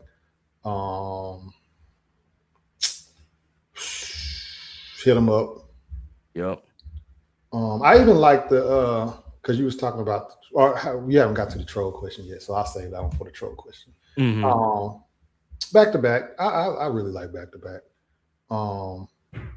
But yeah, for right now, like Crash Dummy might be one of my favorite diss tracks. It's just because it's like Joey really showed some versatility, some style on there, and it kind of was frustrating because like his bundle of disses that he dropped before the album was way better than the album. He didn't have no energy on that album. I don't know what was going on.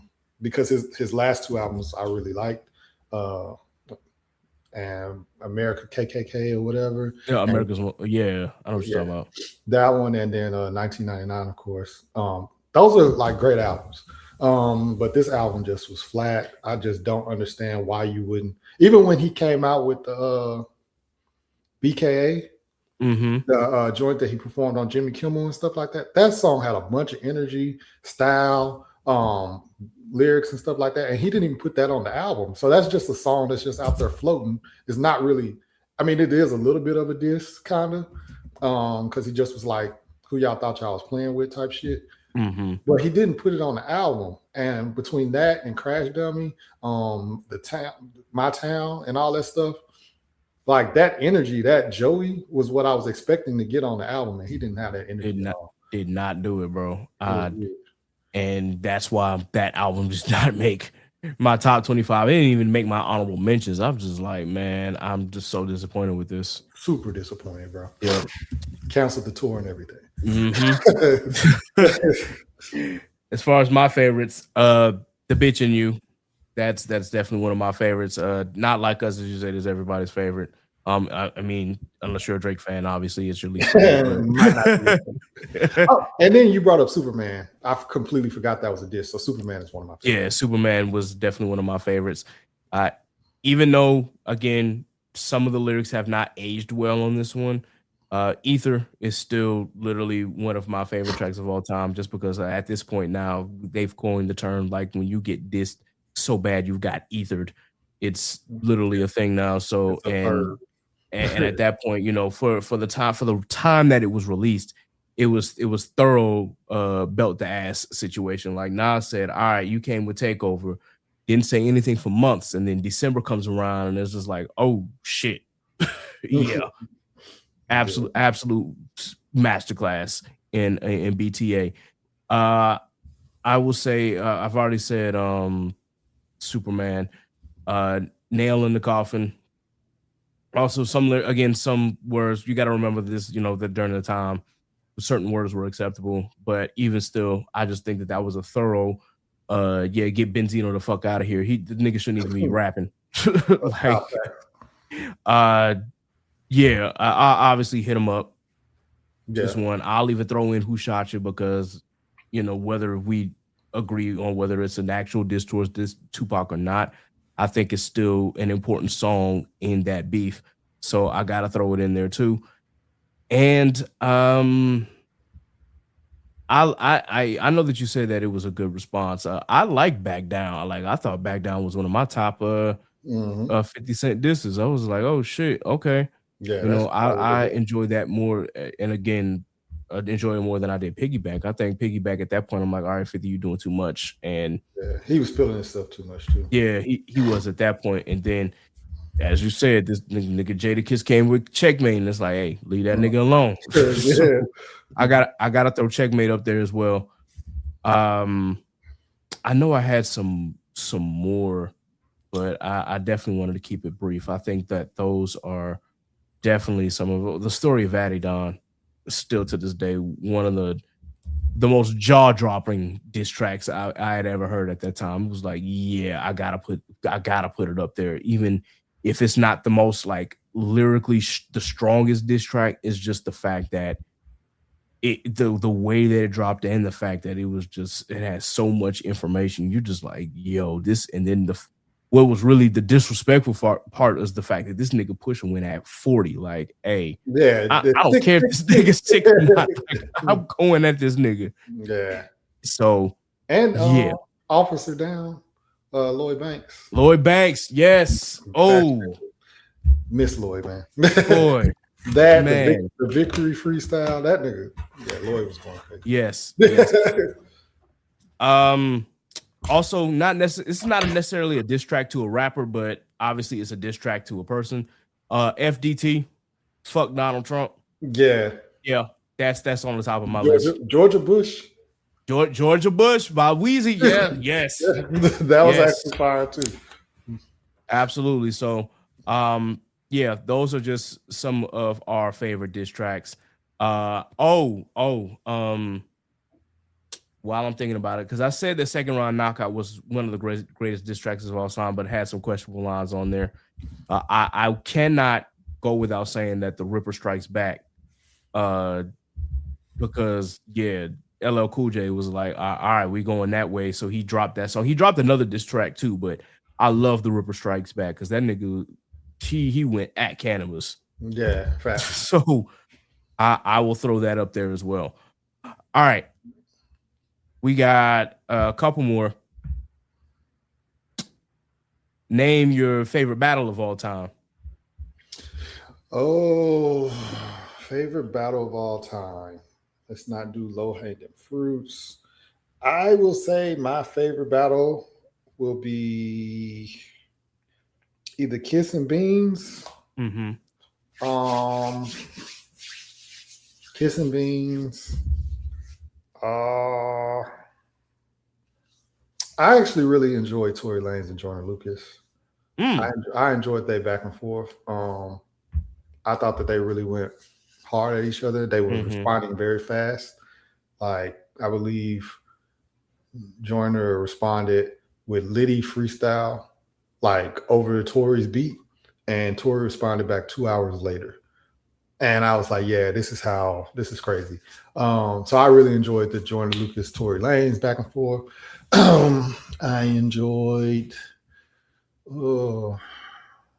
I mean, of course, like I said, Kendrick and Drake was great. Yep. Joey Badass versus the West Coast was very good. Mm-hmm. That was very fun. I enjoyed that last year.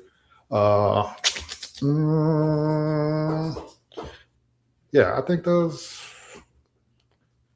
I like the Common in the West Coast too. Yep. That was pretty good.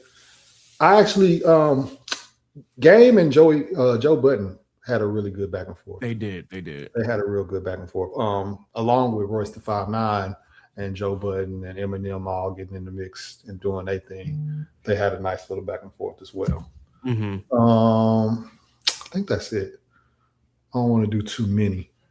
For sure. But I feel like those were good. Mm-hmm. As far as we said, don't want to do like low hanging fruit, but I think as far as like the ones that are not talked about a lot, Common versus West Side Connection. Yeah. I think that was a good little battle. What else is on my mind? You said Kiss and Beans already. So I guess for me, my favorite of all time still, even though Kendrick and Drake was absolutely fantastic, especially if you're a Kendrick fan, with me being a Kendrick fan. But I will say that for me, Nas and Jay are probably still at the top of my list as far as like, the best back and forths. I still think that you got two of the top MCs of all time, like going at each other. Which is that's how it's supposed to be. Yeah, that's really how it is. It's that's how it's supposed to be, man. Either make great music together, or if y'all start beefing, settle this shit. Like, I'm so disappointed in Cole. But anyway, go ahead. Nah, for sure, man. For sure, it be like that. I gotta say, there was one. I knew that there was gonna be one that I missed as far as like underrated diss tracks. Drop a gem on them. Mobb Deep, man. I was like, there was an underrated track I'm missing, and it was that one. Because they went at they were not afraid to go at Pac, even though I think I don't know if it was released like right before he passed, but it was still. Yeah, I mean it had to be before, because he talked about he said them niggas too on Hit 'Em Up. Hit 'Em Up, yeah. Like, don't worry, y'all got sickle cell, so it was they had to respond. Yeah, it had a great response, man. But at that point, once he died, it was kind of like, okay, yeah. You don't do what GoldLink did. Oh, talk about somebody after they done died. That's crazy. Exactly. And then, of course, I'll have to say that the Bridge Wars will always be a top tier battle with Boogie Down Productions versus MC Shan and all the other and Marley Marl and all of Queensbridge. That was still to this day one of the most legendary back and forths in hip hop. So if you don't know about that history, definitely please be sure that y'all look that up, because that is to me, one of the best battles. And of course, you know, we can always say like Tupac and Biggie and whatnot, whatever. But still, I think that for me, the thing that really started it all were the Bridge Wars. So with that, because I know you said the best troll stuff. That 50 Cent where he was trolling the game and he was using the game. He was talking like rapping like the game for a verse. That shit was funny. Mm-hmm. That shit was hilarious. Yeah. Also going back to the 50 and the 50 Cent and Ja Rule beef, or in this case, 50 and Murder Inc. beef. I forgot the actual name of the song, but it just starts off with, I smell something. You smell something? I smell pussy. Is that you heard? It was like, and then at the end of the song, this nigga 50 is just like, man, fuck Ja Rule, fuck her, Gotti, fuck all y'all Murder Inc. niggas, but not you, Ashanti, baby. Now you can get all this love right here. That shit had me dying. Oh man. Yeah, man. Troll songs are some of the best. And I had included that Hail Mary 03 was like one of my favorite like troll rap songs because it's not the best, but I'm just sitting here like, damn, these niggas was not playing around. They were not only dissing you, they were also joning you. Like they was frying your ass. That if you had any of the Shady Records versus the World mixtapes, man, like it's Shady Records versus the World 3, Aftermath versus Murder Inc. That whole entire mixtape was just funny and hilarious. Like these niggas literally made commercials making fun of Ja Rule. Like if I go back and listen to Ja Rule Duets 2 and Ja Rule Duets 3, like listen to those skits. These niggas were they just did not care. The gay dude on the joint, Jeffrey Atkins. I'm back down. Yeah. That shit was hilarious. I got a pink belt. This is like, oh, these niggas, they do not give a fuck, man. The last question that I had added was, of course, name a battle that you didn't even know existed. And for me, I said Eminem and Everlast. I had no idea that they went at each other until literally like a couple weeks ago. I was flabbergasted. I'm like, wait, these niggas was beefing? Damn. I mean, granted, I was 9, but yeah, and I knew Eminem had problems with a lot of people. Like he had problems with I mean, who did Eminem not have problems with? Limp Bizkit, Fred Durst, everybody. Yeah, I'm like, I was about to say, like Limp Bizkit. I didn't realize that the Limp Bizkit beef actually had spawned off of the Everlast beef because he actually gave them niggas props. But somebody on Limp Bizkit, I don't know if it was Fred Durst or anything, but he was like, yeah, if Everlast ever meets him in the street, like Everlast will whoop his ass. And M took offense to that. He's like, nigga, well, he didn't say nigga, obviously, but he was like, I gave y'all props. And y'all came at me. All right, fuck all this shit. But when Eminem and Nelly was going back and forth. Yep. They it. I was surprised at that. Michael Jackson buying that nigga fucking Masters was disgusting. Like that shit was disgusting. Like it was like, bro, you played out of your tax bracket that time. Exactly. That nigga he brought that nigga Masters and he was like, now if you diss me, I get paid off of it. Mm-hmm. It was like, yo, that's crazy. I didn't know about until last year when they squashed the beef was Lupe Fiasco and Kid Cudi. I had no idea that they were even having major problems and stuff like that. And Lupe apparently was killing that nigga a lot. I had no idea that they had problems. And then when they squashed the beef, I remember somebody had on Twitter, they was like, I take back all the tweets I said about Lupe Fiasco. And then Lupe Fiasco quote retweeted. He said, one condition of our beef was I got to beat one of his fans' ass. So line it up, buddy. that shit was hilarious. That shit was hilarious. But yeah, him and Lupe had him and Royce the 5'9", him and Joe Budden, and then him and Kid Cudi were all beefs. And I honestly and truthfully, even though he don't have the commercial success, but I would have loved to see him and Kendrick. That would have been great lyricism. Honestly, yeah, like people keep teasing it and whatnot, but I'm just like, I definitely I do want to see that, you know, if it eventually happens. Maybe just not even for the whatever they got going on. I just want to see two MCs just go at it. Like, yeah, where it's not like necessarily like niggas got dirt on each other. You niggas just got to rap. That's what I was excited about with him and J. Cole. I was like, I don't think neither one of them are gonna take it to dirt. You know what I'm saying? They're just gonna rap. And I just was like, I just want to see what's gonna happen. But like I think it was Punch that had said, be careful, we wolves out here on Lupe Fiasco joint.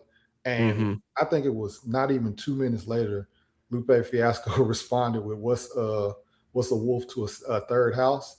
And I was like, bro, I said, if he responded that fast on a quote retreat, I don't want to see him with a pen. Yeah, I don't want to see this nigga with a pen, bro. I was like, because that was like 2 minutes later, and you said you was a wolf, and he said, "What's a wolf to a third house?" I was like, bro, you might want to. I was like, you might want to let Kendrick handle this, and y'all just shut the fuck up. Exactly. But yeah, I would have loved to see something like that. But trying to think, what did we say? What was we talking about? Who we wanted? Oh, that we didn't know had beef. Yeah. Yeah, those are one. When the Game and Joe Budden went at each other, I didn't know for a while, and I went back and listened to it, and I didn't even know Joe Budden was the one that exposed the Game first about the change of heart shit. Yeah, I do. I remember that part, and I knew that they had problems. I didn't know how deep it went, but yeah, I didn't know he was the first one to pull that shit out, and I was like, bro, how did he even find that? like how did you find that episode of Change Your Heart and be like, this is the Game and shit? Yeah, it's crazy, and that goes back to sometimes it just depends on the right messenger. Some, a lot of people will brush off what Joe got to say because it's like it's Joe Budden, but then you revisit certain things and you're just like, wait a minute, Joe already said this. And especially when people start acting out of character, you're just like, damn, dog. This nigga Joe was right about the Game the whole time. Oh, man, it's so crazy, but it's just wrong messenger, like you said. Yeah. It right message, wrong messenger. It happens all the time in life. Pump It Up hurt his career. In my opinion. It really did. It's his biggest hit, but it's like nobody wanted to hear lyricism out of him because they thought that they thought they was just gonna get a bunch of Pump It Up every fucking time. He lyrically is a better artist than that, but he went the commercial route, and that commercial people don't want to hear lyrics. Straight up like that. Well, it is what it is, man. With that, that's really all that I got. Of course, we could talk about this subject for hours, but for the sake of brevity and for the sake of time, we are going to cut it off from there.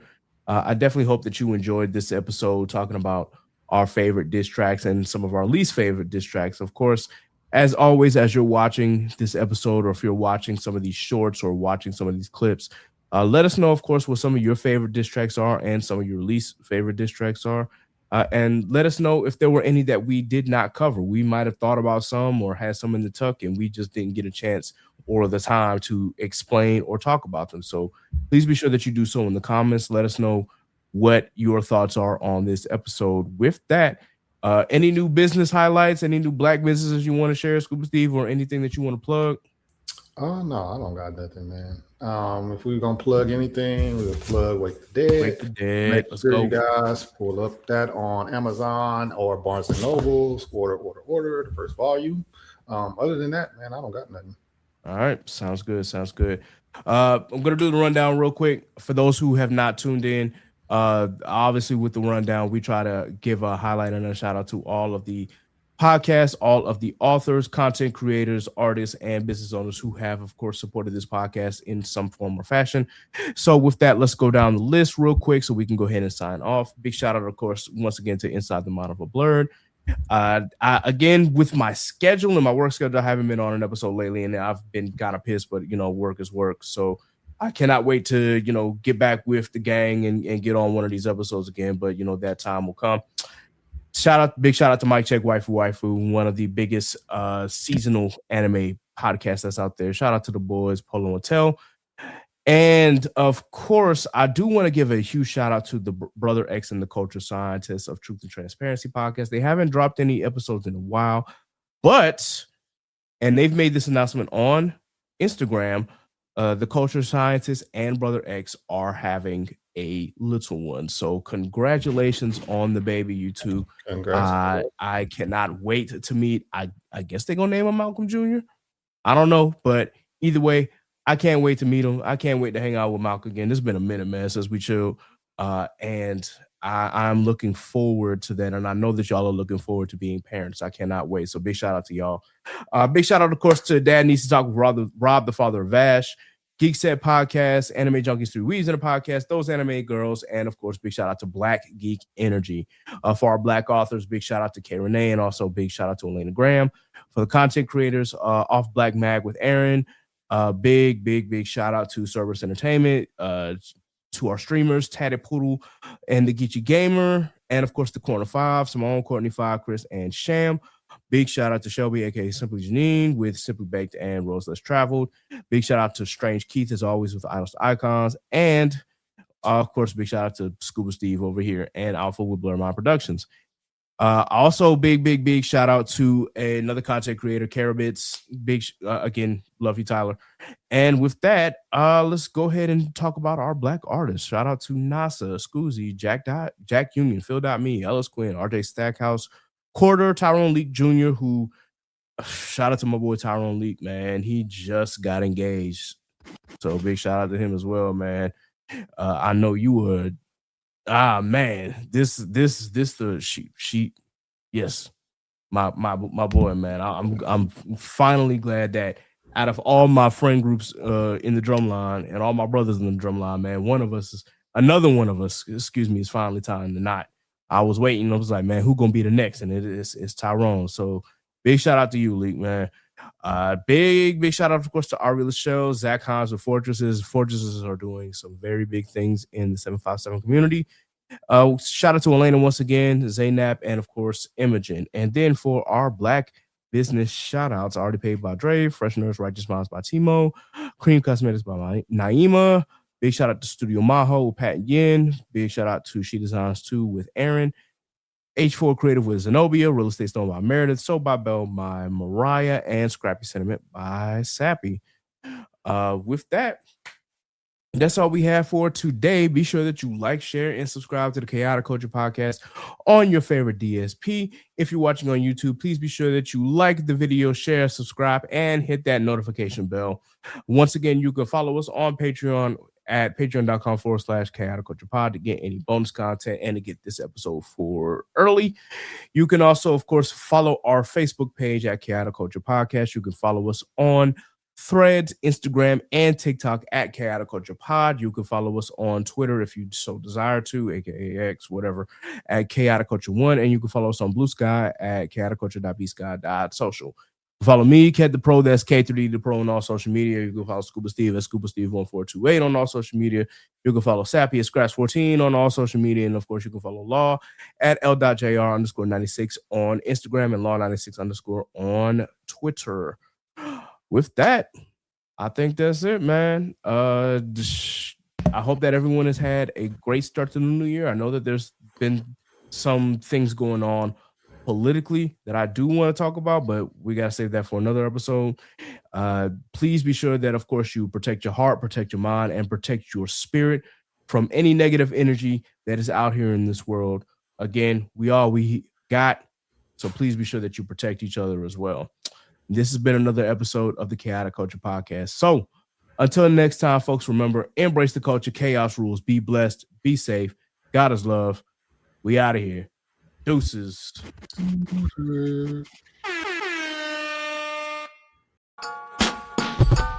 what's the word?